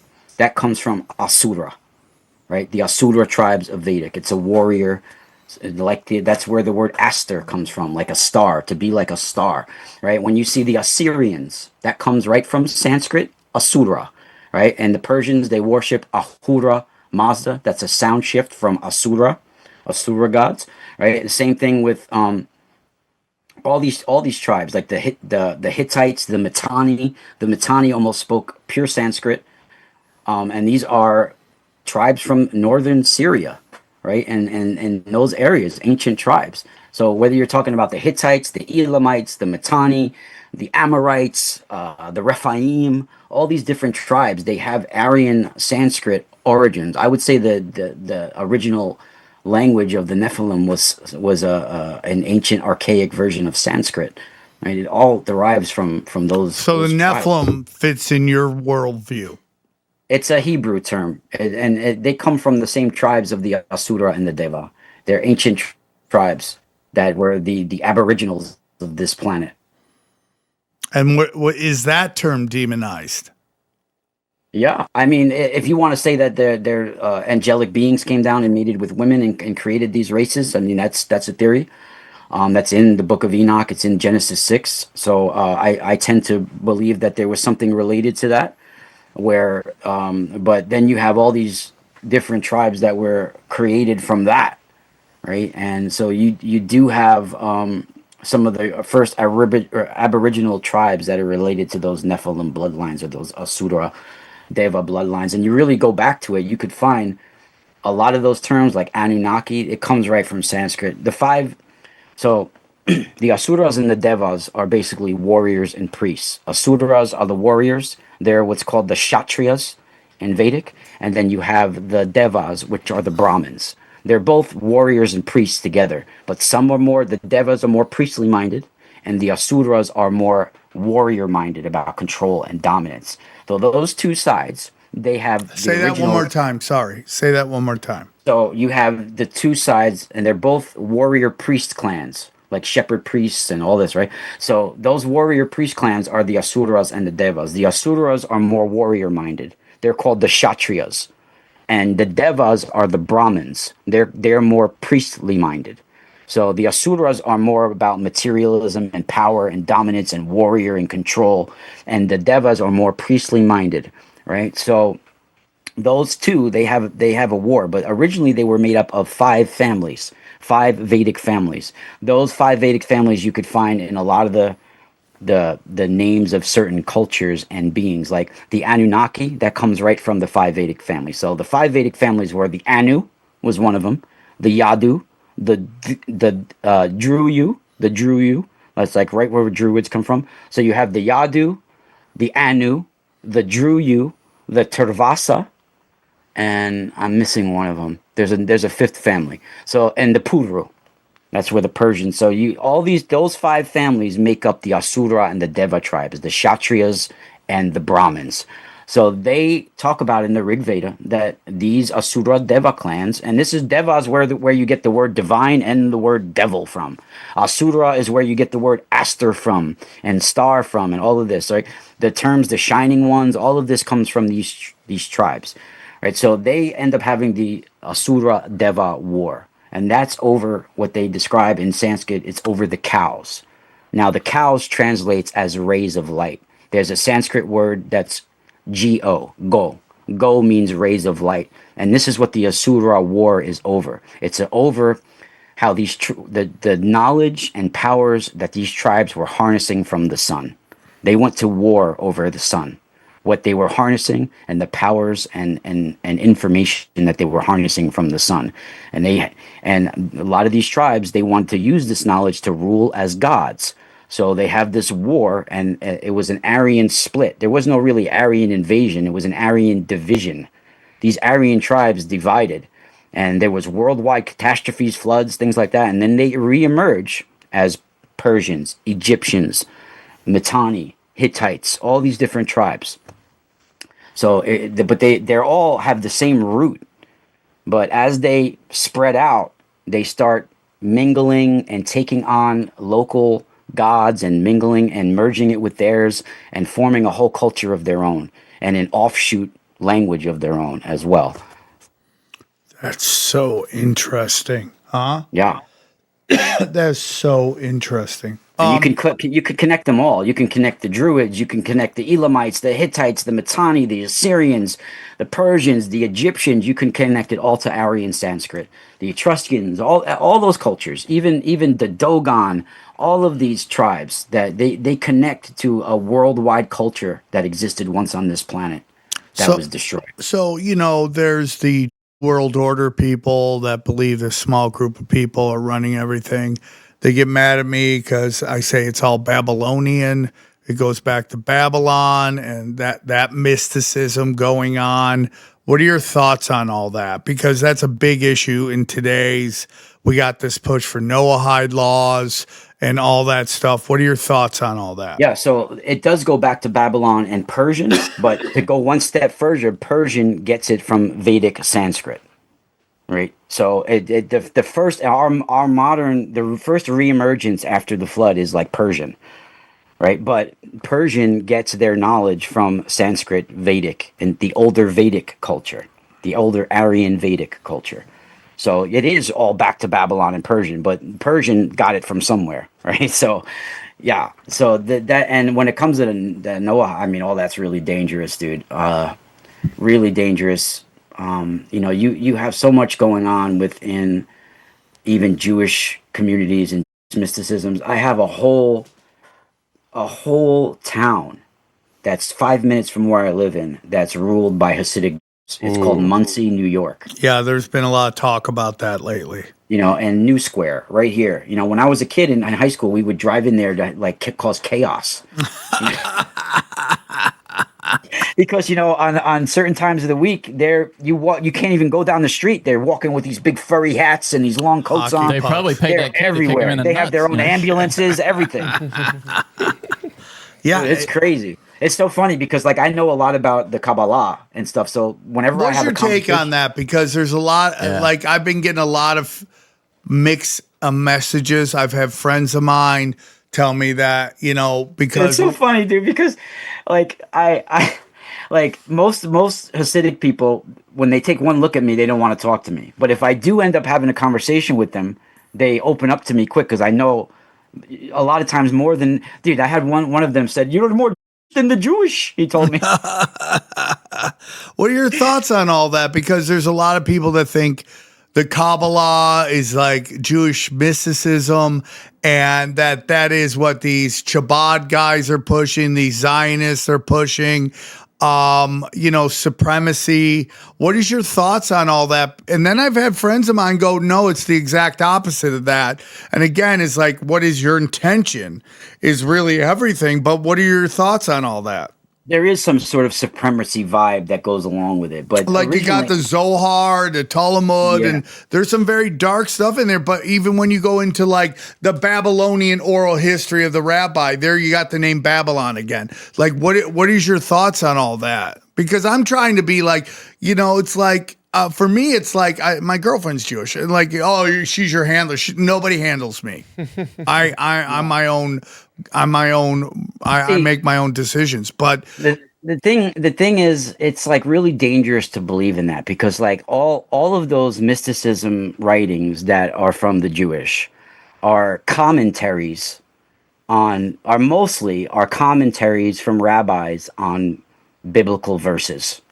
So, how are you going to form a belief system off someone's interpretation off of Bible verses that were written thousands of years ago? Right? It doesn't really make sense. The Zohar, I have the Zohar. It's 24 books, dude. I have the whole bunch of copies of this one. These copies of the Zohar. These are from the Pritzker edition. This is one of the most famous editions. There's 24 of them. And it seems to be an experience that he had during illumination. He was having some, that's what it means too. It means the book of illumination or something like that. The Zohar means. It seems like he was in some heightened state some spiritually heightened state when he wrote this. Now, the guy who wrote the Zohar is from the Middle Age. Moses de Leon, right? Rabbi Moses de Leon, but he claimed it was written from a sage that was way before him, Rabbi Shimon Bar Yochai, right? Who was mentored by the famous Rabbi Akiba, who was like skinned alive by a blunt instrument by the Romans in the 1st century AD. Oh my right? God. Yeah. So the Rabbi Akiba, when he got skinned alive, Rabbi Simon Bar Yochai, he took him and his son or his predecessor, and they were the next on the chopping block. So they took off, and they like famously hid in a cave for years and only studied the Torah all day. So there's like all these like supernatural stories that go along with that. Like he had supernatural eyesight when he came out of the cave and all of this stuff. But he was the one that supposedly channeled the book in some way to Moses de Leon. That he was a Spanish Kabbalist. So during the medieval times, like the 1200s or whatever it was, I think. But yeah, so I mean, there's some good information within like you have all different, like you have Lithuanian, the Kabbalah, and there was a rabbi called, I don't know if he was a rabbi, but yeah, he was a rabbi. Elihu ben Shlomo, they called him the Vilna Gaon. Gaon, Vilna Gaon. He's from Lithuania, from Vilna, and he has some interesting things like in some of his writings, and some of them. I mean, there's some good stuff, but like it's very dangerous. It can make you insane. It's like doing mental gymnastics where it could drive you insane. Like if you try to really interpret and figure out the verses of the Zohar, it will drive you nuts. That's in my opinion. So we get into again, what's your intention? That to me seems what all this stuff is. I think it's like a lot of it is like channeling. Like if I would take the Zohar as a rabbi who channeled. So take as much, take it with seriously as much as you would take like the Law of One channelings or the OASP channeling. I don't know if you guys have ever heard of OASP, but there's some real stuff in there. So this book right here, this one, OASP, this giant book, right? This guy, he was a dentist, John Newbrow, and in 1881 he channeled this book, and he said a pillar of light came into his room and made him get a typewriter, and he started typing away. Now, there's real science in this book that he puts in here that we didn't find. He actually draws the Van Allen belts way before we discovered them. And he calls them the arcs of Boan. Those are the Van Allen belts with Earth in the middle. Whoa. This is the Earth. Oh, that's interesting. What did he say? What did he interpret that as when he drew it? How did he? He called them the arcs of Boan. That the Earth had these lines of energy that it was sitting in. Lines of energy. Okay. Yep. The arcs of Boan, and that's basically he drew the Van Allen belts right there, the magnetic field right there. It's incredible, and he calls them the arcs of Boan. So there's some, when you get channeling, you get some truths in there. Downloads. Yep. There's some truths in there, but there's a whole lot of stuff to make us chase our tails already. There's an agenda, and that keeps us spiritually preoccupied. And who is doing the channeling to these people? Who do you think? Right? It's like and it's very dangerous, especially if you go to, I wouldn't recommend it. You should never need a middleman for anything. I agree. Right? You shouldn't if you're gonna it should be able to access within yourself. You shouldn't have to go to sleep and something step in. What do you need a middleman for? What's going on here? I never want a middleman, especially when it's accessing knowledge or meditating. Why would you need a middleman to step in? That's very dangerous. Very dangerous. Also, look what people talk about the Law of One channelings, right? They fail to mention that the guy blew his brains out after the second book, right? They never mention that. The guy was Don Elkins was his name, and he went mad. Very similar to the way David Wilcock was into the Law of One. Well, the guy who did the Law of One went out the same way, right? He went mad. He was in a crazy psychiatric institute for a little while. Then he got out. He was in a 24-hour standoff with the police before he turned the gun on himself. Don Elkins, and he was the one that did the Law of One channelings with Carla Ruckert. And do you think it's just Is it just like overwhelming a system?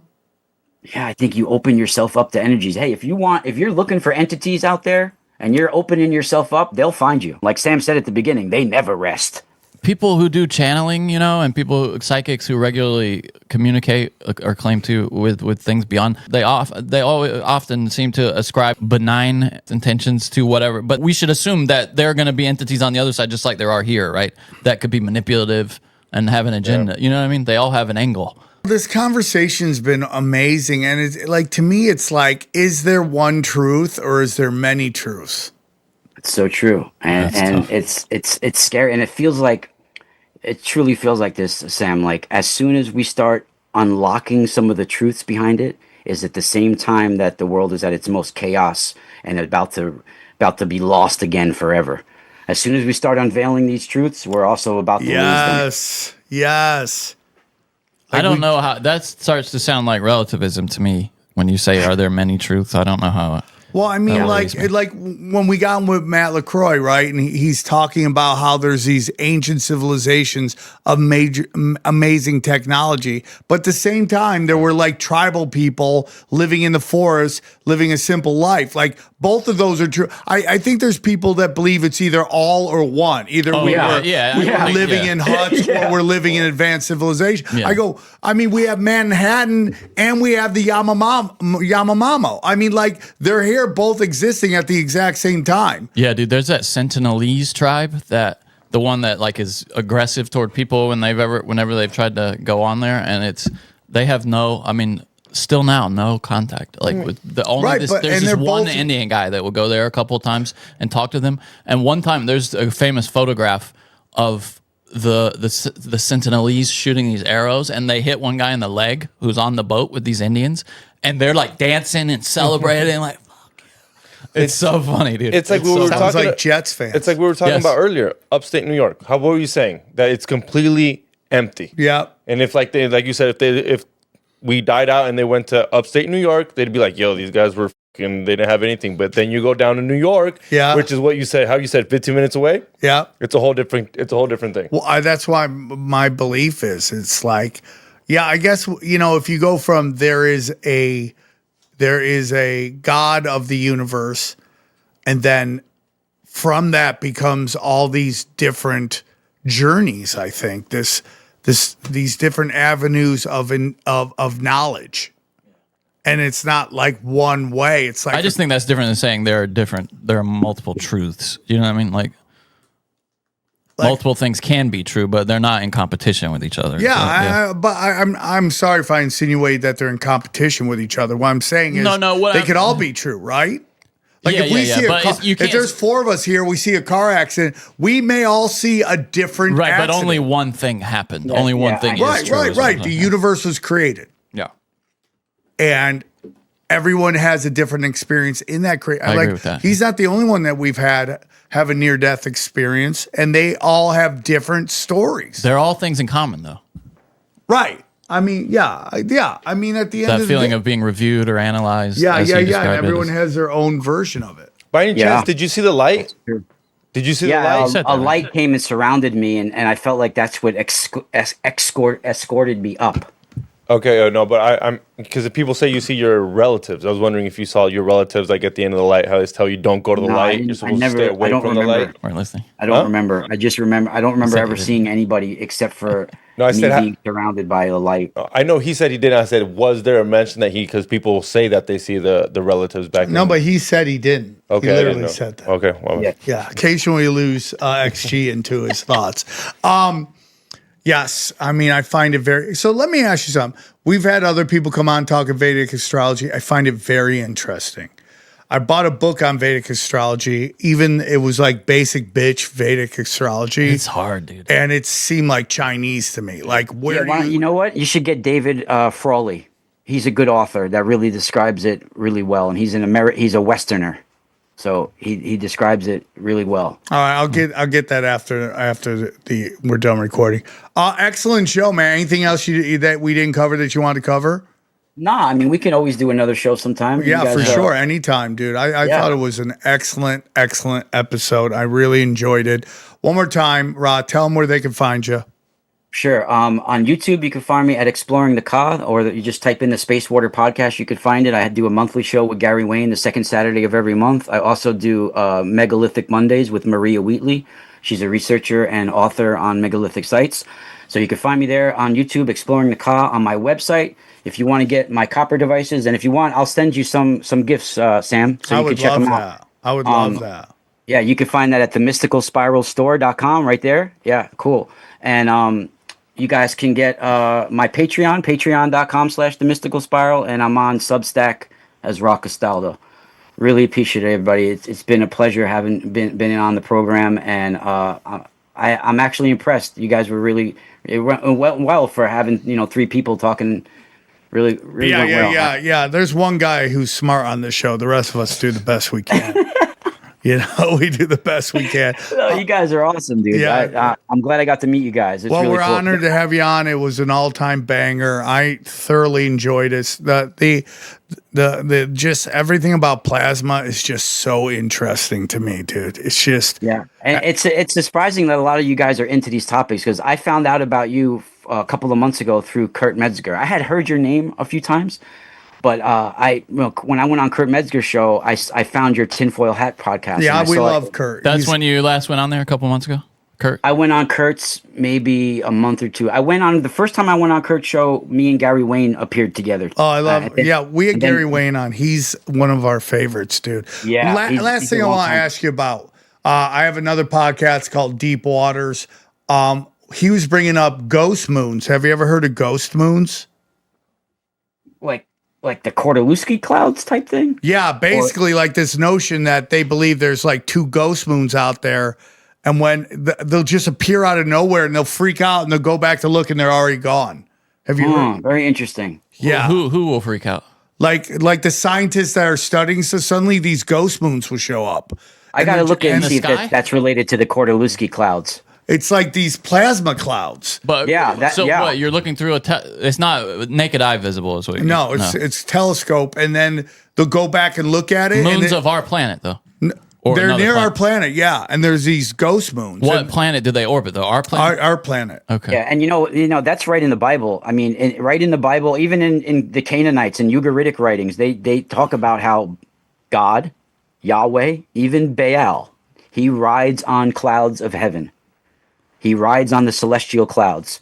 So and there what's you go. Your take on Baal and Kronos and all that stuff? I know we were just going to end it, but what is your take on Kronos and Baal? We just had a guy on that Moloch isn't real. He's more of which goes back to kind of what you were saying, which were actions that the entity Moloch didn't exist. It was Melech, and the Hebrews have a funny sense of humor, and they added from this other god called Moloch, and that Moloch is actually the action of sacrifice. That's actually Kronos. Well, there were many civilizations that were taking on sacrifices to certain entities and beings and things like that. But originally, these are after cosmic forces. So Baal or Baal, he's the child of Asherah and El. So the 2 main Canaanite goddesses are Asherah, who's the lady of the waters. She's literally the cosmic waters, the plasma waters. And then you have El, who's the supreme deity of the universe. Now, El and Asherah, they come together to have 70 children. Whoa. 72 in all, right? And that 72 is a number that has to do with creation and cycles, right? We move 72 degrees. We move 1 degree every 72 years with the sun. It has to do with creation and the cycles of the precession of the equinoxes and everything, right? So those El and Asherah, the lady of the waters and the supreme deity El, come together to have 70 children. Among them are Anath, Baal, his brother Mot, all of these ones. So those all represent different forces, just like Enki and Enlil originally were never people. Maybe some kings took on those names, but Enki is the lord of the celestial waters. He's the watery abyss. Enlil is the solar wind. He's the god of the wind. So the solar wind and the solar waters come together to bring creation on the planet. That's where they come from originally. Whoa. And then maybe certain beings take on those names but originally they're Kronos, the god of time. You know, it's all these different. They're all has to do with cosmic forces. They're more Zeus, like symbols than actual entities. like Zeus and Indra. I mean, it all has to do with thunderbolts coming from the sun. Interesting. That is really interesting that they're more like actions and behaviors of celestial bodies than actual deities. Yep.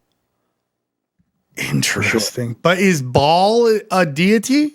Yeah, he's worshipped as a deity. Like I said, he's a Canaanite, and he's in a lot of Ugaritic texts. And like, if you want to get a good Ugaritic translation text, you can get this religious text from the Ugarit. This is a little expensive. It's about $150 or $200, but this is like a real translation book instead of getting a fake translation book like Zachariah Sitchin, which is more like a novella, right? So that's not real translations. So when you get into the Ugaritic writing, you'll see Baal is a main figure that has to do with celestial forces and battles that have to do with celestial forces. And a lot of it is interpreted the wrong way, unfortunately. I'm not saying I have all the answers. I don't have like all the answers of the universe. I don't have answers like that. What I do propose that I have some answers for is I have a background in mythology and also plasma physics. So I was able to find some of the forces of the universe and certain ways that the universe works, the secrets of the universe and nature, written for us eloquently in allegories and metaphors within our mythology. So that's what I do have some answers for that I can provide for you guys that I think I'm on the right track with. But as far as having like, you know, what these certain people were thinking when they were worshiping gods, you know, I don't know. I could say that I think they were misusing the knowledge for control and dominance, and to wield the knowledge as and to act like gods and deities. But was Jesus a real person to you? Your belief? I do believe he was a real person, and you know, the light can bring a being here, right? There's various ways I could show you scientifically how a being of light can arrive on this planet through a gateway, and possibly even be impregnated in a woman. Right? God can just lay down a light, right? And a woman can be impregnated that way. So I do believe that is possible, right? And I do believe the technology exists where certain bloodlines were bringing in avatars that way as well, creating these antichrists where they can do rituals to to get a woman pregnant. You know, impregnated by the light. When you see the gods eating, the gods drinking in all these metaphors, they're drinking the light. They're eating the light. They're drinking the soma. That's the waters of the light. What did Juan come on and say that those when you basically Frankenstein was one of it? What is it? An egregore? Yeah, that.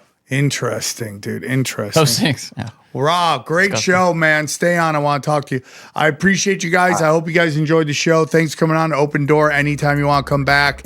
And let's break down the episode. All right. What'd you guys think of Ra? Old school. Old school stuff. Episode, yeah. It was good. What does he call the Dirty Sanchez? What was it? No, dude. Isn't that crazy? But that's been around forever. Yeah. There's always somebody rubbing butt juice somewhere. It's so gross, bro. It's so gross. Imagine mid-basketball game, someone just comes up and does that. It's like, I want to tell a story, but it's so gross. No, please don't. I just want to tell a story. It's so Somebody commented the other day on Broken Sin, bro. They were like, I would love to share this show with my friends and family, but Sam Tripoli's mouth is so foul.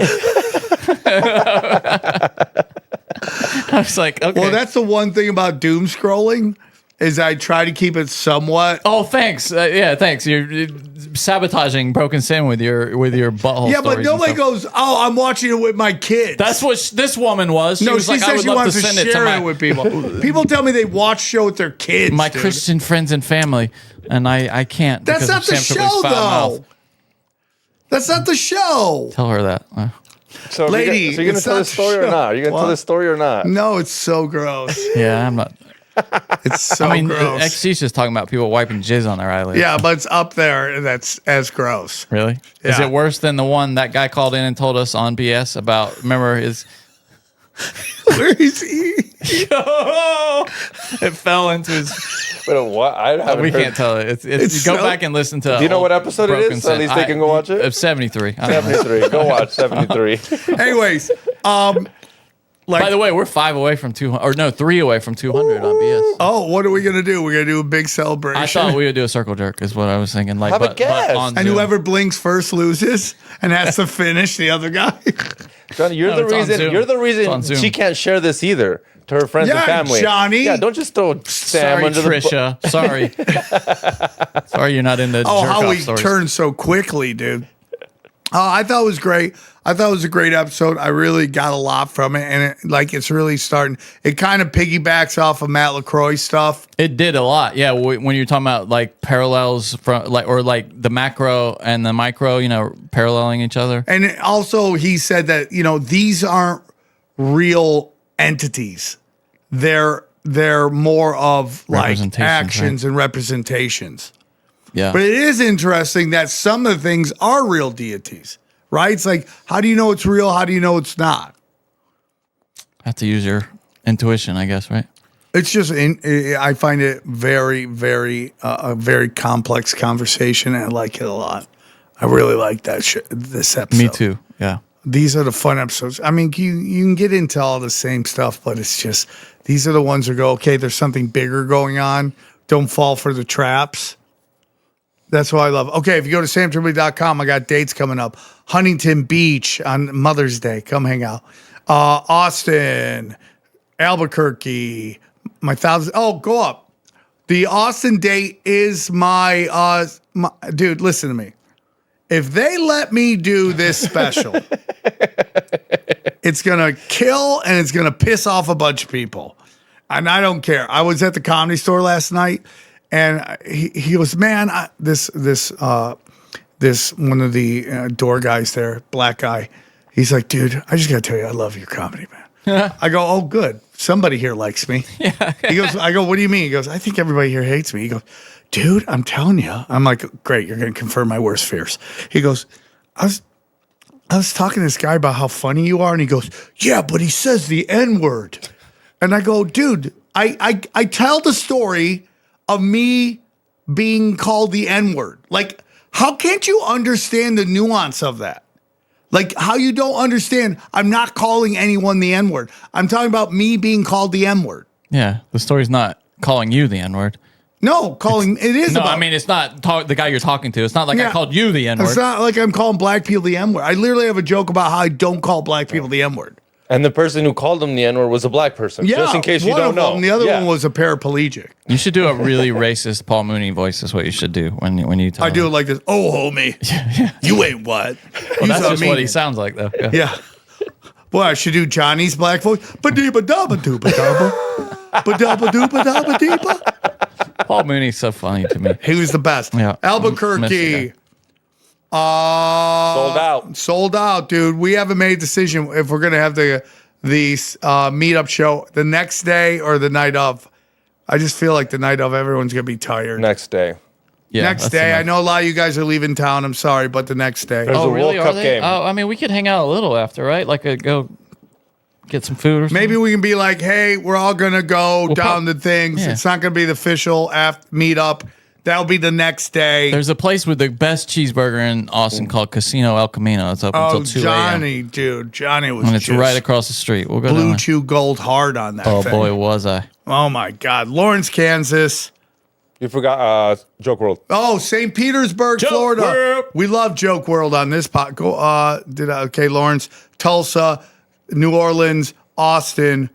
And then, so that's finish out. New dates coming. I do want to say thank you. I don't know if I got here. Toronto, Hamilton, Dallas, and Fort Worth were amazing. I got some great stories at Fort Worth to BS tomorrow.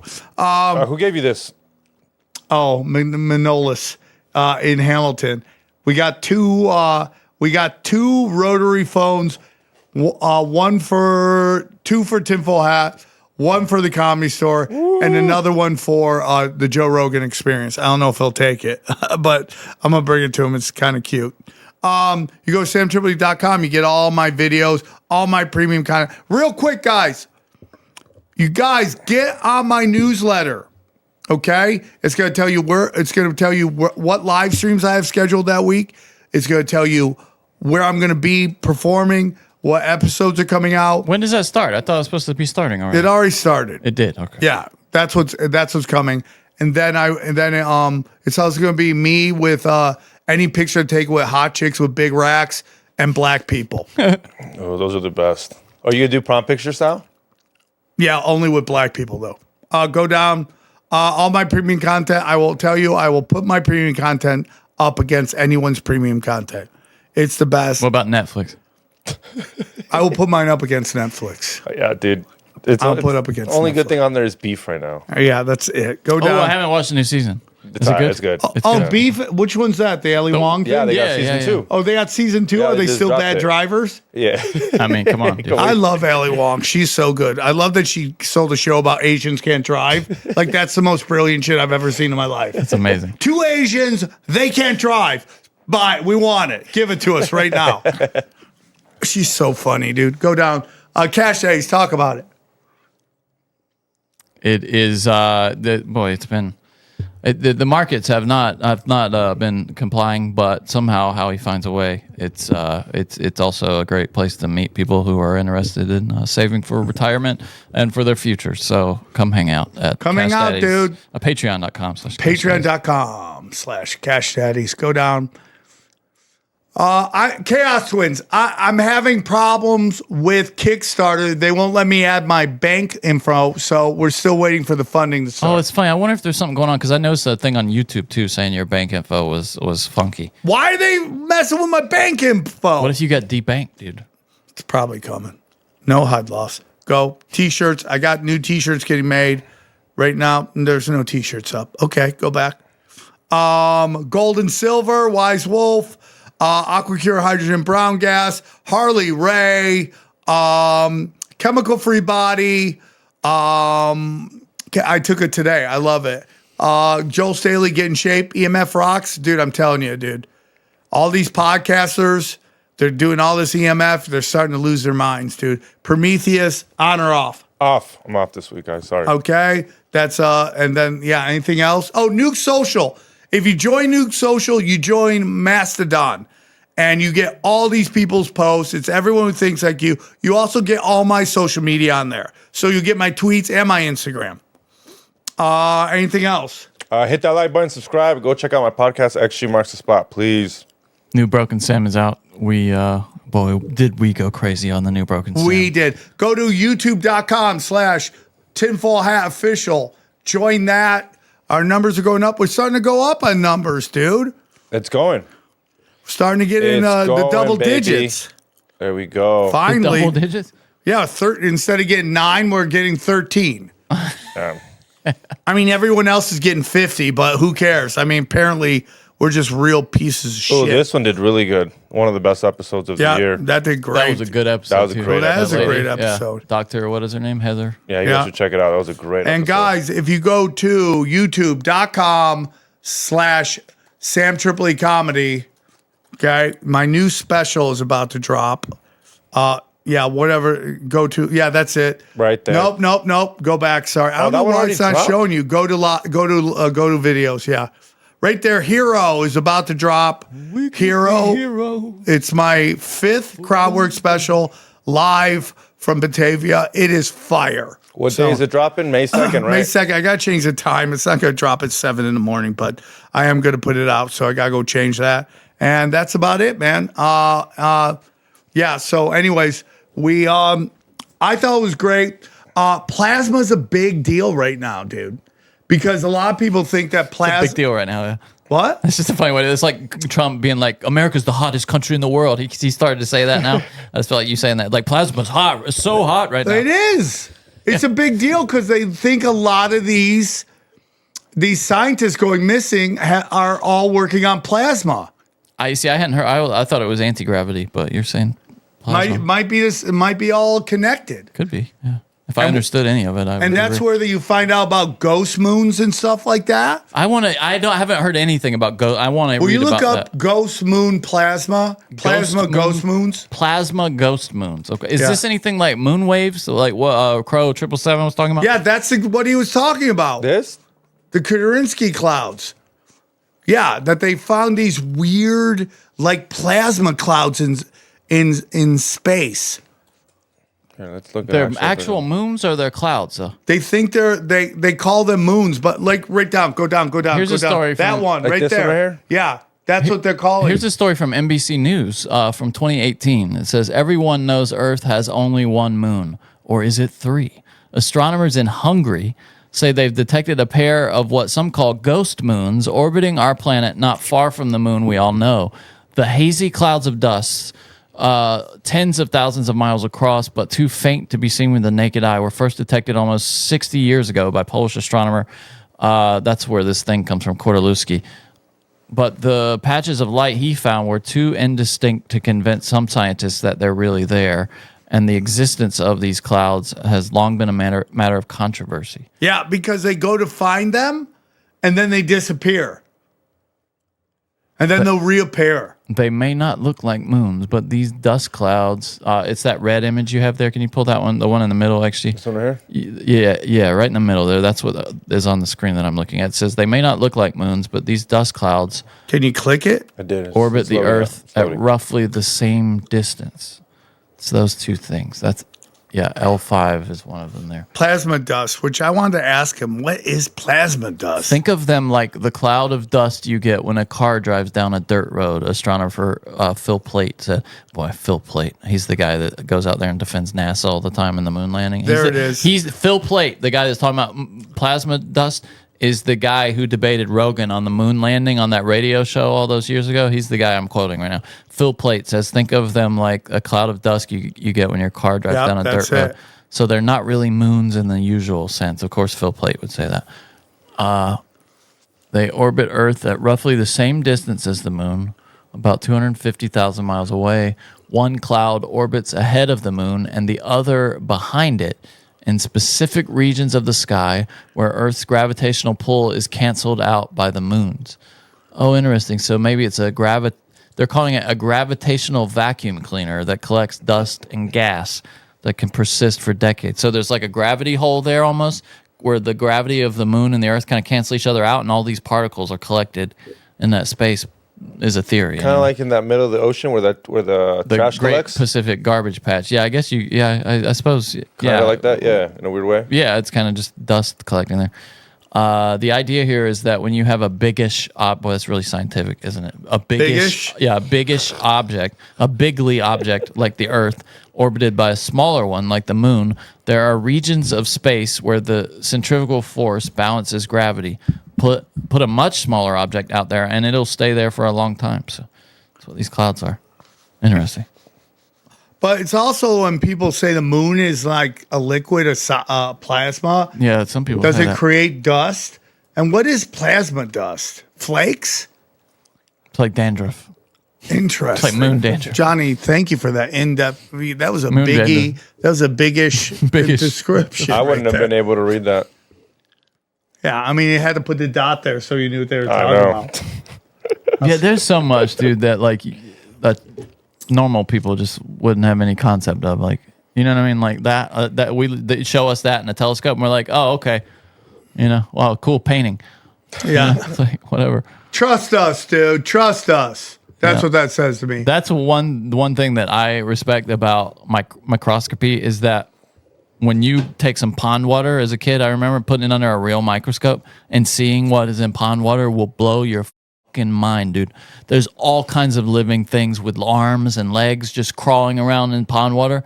If you ever just want to, buy a used microscope on eBay, even not one that's not that expensive, but a good one, and just go out into the rainwater next time it rains and put it under a microscope, and it will blow your fucking mind how much I life. don't want no creepy crawlers are out there, dude. So much life in just a drop of water. All right, guys, enjoy these highlights. Here's a clip from the latest Broken Sim. Oh, yeah, dude. Did you see this Indian guy that made like hundreds of thousands of dollars pretending to be a MAGA hot blonde chick?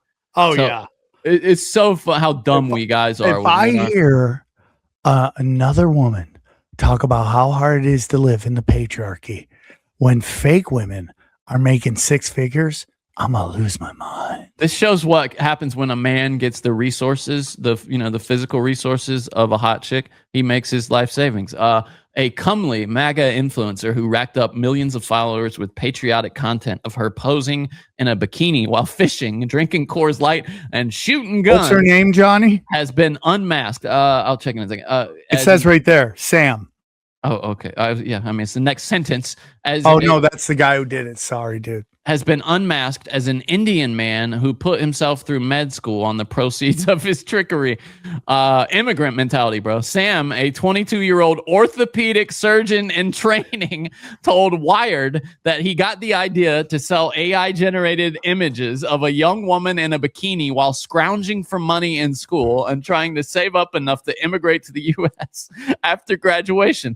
Bring him, let him in. This is the kind of person we need. He turned to Google's Gemini AI service and decided to create a, quote, hot girl crafted specifically for the MAGA conservative niche after the software told him that the conservative audience, especially older men in the U.S., often have higher disposable income and are more loyal. This is her right here. Look at that. I mean, we are just monkeys, dude. Monkeys. So funny, bro. It's so funny. And now that's how Emily Hart was born. According to her profile, she was a registered nurse with Jennifer Lawrence looks who offered red meat posts to lonely conservative men. Red online. meat? So she's a trans? One post showed her firing a rifle with a caption that reads, "If you want a reason to unfollow, Christ is king, abortion is murder, and all illegals must be deported while this guy's trying to get in the country." POV. Oh, that is so great, dude. That just lets you know how dumb guys are. We're just so dumb. She posted, POV, you were assigned intelligent at birth, but you identify as a liberal. Sam told the magazine, every day I'd write something pro-Christian, pro-Second Amendment, pro-life, anti-abortion, anti-woke, and anti-immigration. The account, quote, blew up, and Emily Hart had 10,000 followers within a month. Every reel he posted got millions of views and earned him more followers. Look at this dude. Unpopular opinion. This is her sitting on a porch looking like a badass. Clearly a fake photo, by the way. If you thought this was real, you're an idiot. People who don't respect America should be kicked out of our great nation. Drop a flag emoji if you agree. Isn't this funny? Hilarious. He then cashed in on the AI model's appeal, selling MAGA-themed T-shirts and creating an account on OnlyFans competitor FanView, where paid subscribers could access lewd AI-generated content. Oh, baby. They, by the way, FanView distinguishes himself from OnlyFans by allowing AI-generated content on their platform. You got to have a hook, dude. You got to have a hook. He was raking in thousands of dollars per month. He said, I was spending maybe 30 to 50 minutes of my day, and I was making good money for a medical student. In India, even in professional jobs, you can't make this kind of money. Look at that. Go down. That is the peak of the easiest life you'll ever have. Yeah. Right? By just faking that, he made so much money. That's how easy it is. That's how easy it is. I heard he now owns a town in Ohio, actually, like Dave Chappelle. He just I love it, dude. Isn't that beautiful? That's a beautiful story, bro. That's one of the funniest things I've ever I love that he's making fun of us, and then his people like they just have SA gangs, and I don't think he's even making fun of us. I think he asked the AI like who would be the biggest like money. Yeah, I mean, like, dude, blonde, blue eyes, pink beehole. I mean, dude, that's what everyone's looking for, dude. Okay, last thing, and then we'll do the chat. Yeah, but it's soulless, Sam. Does anyone care? Javier Malai is just pimped himself out to Israel. We've learned. Who? And here, the Argentinian president. I don't know how to say. Oh, he's such a piece of shit. So here he is in Israel. This Glenn Greenwald tweeted this. Argentine president Javier Malai still in Israel, literally dancing and singing for Netanyahu's I mean, dude, you want to be crazy? I know people in LA that their career blew up when they said they were gay. If you'd like to hear the rest of this episode, subscribe to Broken Simulation in your podcasting app or check us out at youtube.com/Sam Tripoli. I know. David finally got arrested. Oh, dude, about fucking time. They stacked that all that evidence up on him, huh? They waited. Bro, what do you think? Do you think they waited, or do you just think they didn't have enough evidence, or what? I just think this was a fucking California fucking problem. You have all the evidence. You literally found the girl in his Tesla. Might have not been his Tesla, but his manager's Tesla. This girl's been missing since she was 13 years old. There's video of you handing money off to Celeste's family members out in Lake Elsinore.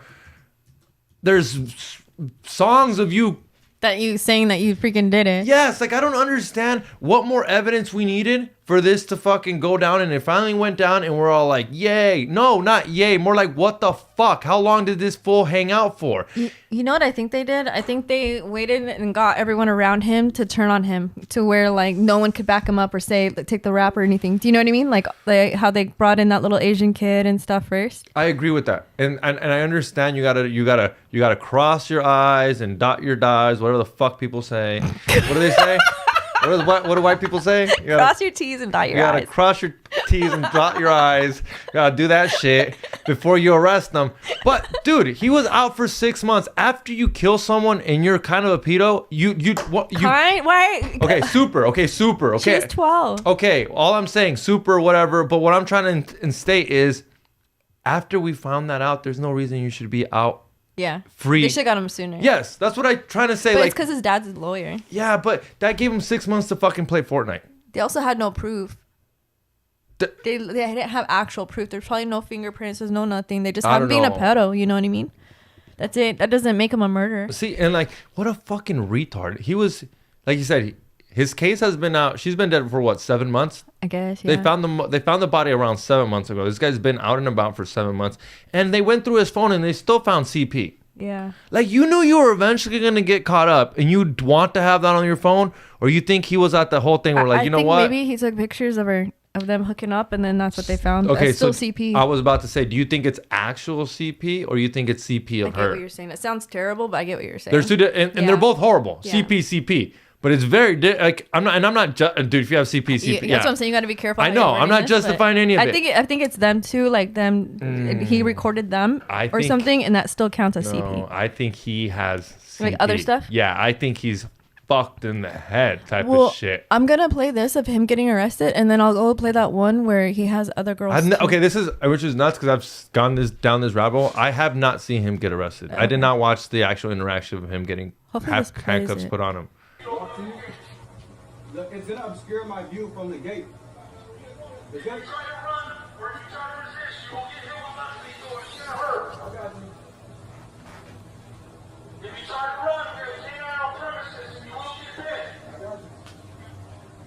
Alright, so the gate is locked. You wanna open the gate? Sir, open the gate. See. Yeah. They arrested him like that though. He didn't turn himself in. You know, sometimes like they get you on stuff, and then they're like, you have this amount of time to turn yourself in before we have to go get you. Yeah. So I thought that was kind of crazy that they arrested him like that. About time that they'll arrest him. I mean, like, Did you see, like she was missing like a finger. Dude, she was missing the finger where she had the shish tattoo. She was missing that. Yeah. She was missing an eyeball. You're right. But they said it might be decomposed because it was in the car for so long. They stabbed her. Yeah. That's how he killed her. Yeah. He technically stabbed her. That's just crazy. Dude. And all, okay. Can you play the, I mean. Do you want to play this one with the more? No, other videos? There's a couple, there's a bunch of videos I sent you, but what I was going to say is. Charges? Do you think she was about to snitch on the fool? Because he killed, somebody was, it wasn't hidden. People around them knew that they were together, and if she's 14, like, what are you going to hide it for 4 years? And then later on, like, look at Russell Brand right now. Like, we don't have to go into that, but like, he's how old? And he has to admit, like, oh yeah, when I was younger, I hooked up with a 16-year-old. How is he going to get famous and then be like, I hooked up with a 12-year-old? That's crazy. These aren't the old days, like the Elvis days, where you can do that. You know? So the motive of killing her was that she was going to come out. You really think she was tired of being hidden, or like where? Or do you think? Okay, that's what I'm trying to say. Do you think? Because there's two things. Like you said, it's either he knows he's so fucked that there's no coming back from this, and he kind of kills her, or she kind of tells him, "Hey, I'm going to tell everybody." I don't think so. I think he did it before he got too famous. So you don't you so he's you not. He's famous, but he's not too famous. He just no, he did Coachella. Yeah, that's what I mean. He wasn't too famous though. Like we didn't know who he was. No. Do you know what I mean? But if he's gonna start getting signed to all these things, who was he signed with? Like Adidas and stuff. They all dropped him. So like maybe he knew he was about to. You know how they know when someone's gonna blow up. So maybe he was like, "Fuck, I gotta." Or he could have just sacrificed her. No. But do you think she was tired of being trained, or do you think he finally recognized like I can't? Like you just said, there's no coming back from this. She either kind of needs to die. I don't know. Or do you think she finally told him, "Hey, you know what, dude? I can't be doing this no more. I miss my family. I miss living in Lake Elsinore. I miss everybody." And he's like, "What do you think?" I think she was gonna snitch on that fool. You do? Yeah. Why? She's fucking 13, and she started losing respect for him. If you watch that video where she literally says, "What about raping kids?" and he's like, "I trained you." So I didn't see that one. You gave me the video. I didn't want to watch them until I did it. That one's on. Oh, it's on a DM. No, it's on. It's one of those, but it's after he says something. Okay, so it's probably the David Court one, or you think it's the charges? Yeah, put the David Court one. Okay. Click on that one, but fast forward a little bit. I'll tell you where. And she says some shit where, right there. Here it is. Okay. That right there, you'll play it right now. It's where I think, like, dude, once a girl, like, she doesn't respect them anymore. Okay. And once you don't respect someone, it's like, fuck you. I'll be able to snitch you out. I don't care that you're the next coming whoop-de-whoop because. If you play, because he literally says, "We trained you." Okay. Line. I want you to look at this Twitch video. I media trained you. That's controversial. It's controversial of raping kids. It's important to note that David is being charged with the sexual abuse of one child, not multiple children. Watch. Online. I want you to look at this Twitch video. I media trained you. That's controversial. It's controversial of raping kids. Oh. It's important to note that David is being doesn't charged respect with them the anymore. sexual abuse of one child, not multiple children, and that is an important distinction to make. And when David's lawyer entered the plea of not guilty, they did also add that they have evidence that they believe will show that David didn't commit the crime. He does have a hearing later this week on Thursday where we hope to learn a little bit more about the evidence that the prosecutors say they do have in their possession that they will be entering into court. You think this is going to be like our OJ? Nah, they're not letting it go on. They're not letting it go on TV. I No, know they're fucking that. assholes. Yeah, it's fucking stupid. I thought they were gonna let it go on TV. We're pretty invested. Yeah. And we all know he's guilty. What if he gets innocent? No, That'd be there's no crazy, way. huh? There's no. I mean, who the fuck? You have to blame it on someone. If he's innocent, then you have to blame the death on the chinito, on his little gay boyfriend. Yeah. Or I mean, we don't even. Yeah, I'm gonna play. But I think she was gonna. I think she was about to snitch on that guy. She seemed feisty too. You can't have like a feisty chick and then just be like, keep your mouth shut. Yeah, because here's my thing. They hit. He's been dating her for how long? 2 years at least. Well, I don't remember. We saw that one video where she might have been like 10. Yeah. Okay. Well, let's say he was dating her for 2 years. They kept it quiet for 2 years. If she wants to play ball, you can keep it quiet for another 4. Yeah. It's when she doesn't want to play ball anymore. She's being rowdy. She doesn't want to be on camera. She wants to be on camera. She doesn't want to sit back in the green room anymore. She wants to be on fucking stream and say stupid shit on stream. That's when she's got to go. Yeah. And that's when I think he fucked. I mean, and that's what I mean. You can't come back from that. I think he fucked up. He probably hired somebody to get rid of the body and then they. No, I think he did it all. Really? Yeah. How are you gonna be so dumb to do that though? You're so dumb that you're willing to talk to a 12-year-old. True. You're that dumb. True. You think you're invincible. And don't forget. Especially if your dad's a lawyer. Like my dad will get me off. But come on, Chili. There was a string theory. They've been connected for so long in past lives. You didn't know that, Chili? You don't believe in the string theory? You think he told her that? Yes, of course. That's what his fucking brain's connected. That's how he probably got her in love with her, where she was like, he made songs about her. But you don't think she got enough warnings? That's fucked up, huh? My bad. She's 12. Like, she don't know warning. He's singing She don't know about what red flags are. And she wasn't like, maybe I should go home. Like, what? Well, you live in Lake Elsinore. You never want to go home. True. That's fucking true. Fuck you. I love Lake Elsinore.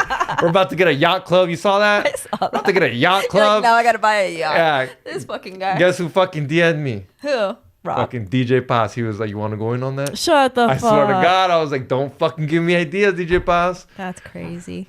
I'm gonna play this. You sent me this one. Oh, this is so this is why I think there was other CP in there. Okay. This is why I think there was other shit. I think he was. I didn't watch this one. I waited for you. Hey. Oh my god. What happened? It's fucking up. Dun, dun, dun. Oh, he's talking all about the Celeste fucking case. Holy shit. This guy's all about it. That's all his feed is? Yeah, that's all his feed is. I'm actually going to look at some of his shit. You It's right just there. scroll through his stuff. We have a third minor. It turns out that Celeste wasn't the only victim of David, as confirmed by this private investigator, clearly stating that he has proof of an ongoing illegal relationship with another minor at the exact same time this was ongoing with Celeste. This proof includes a statement from the minor and dozens of photos that include the minor and David. Yes, law enforcement is already aware of the relationship. I'm also aware of a third minor. I thought David having an illegal relationship with Celeste and a second minor was already crazy, but we have a third minor. Private investigator has the same question as me, saying why charges are not being filed for this pattern of abuse against minors is beyond logic to me. Honestly, there's most likely going to be even more victims. It was literally stated by the court themselves that they found 40 terabytes worth of evidence found in David's computer. So there's definitely going to be a lot of files and videos of him doing some very questionable things. To a lot of these victims are just clips of them being together. Because at this point, I'm not... Deep, homeboy. Aaron, open your mind. Drink from the fountain of knowledge. There's lizard people everywhere. That's some interdimensional shit. Wake up, Aaron. This is only the beginning. Dude, you just blew my mind. Tinfoil hack, tinfoil hack, tinfoil hack.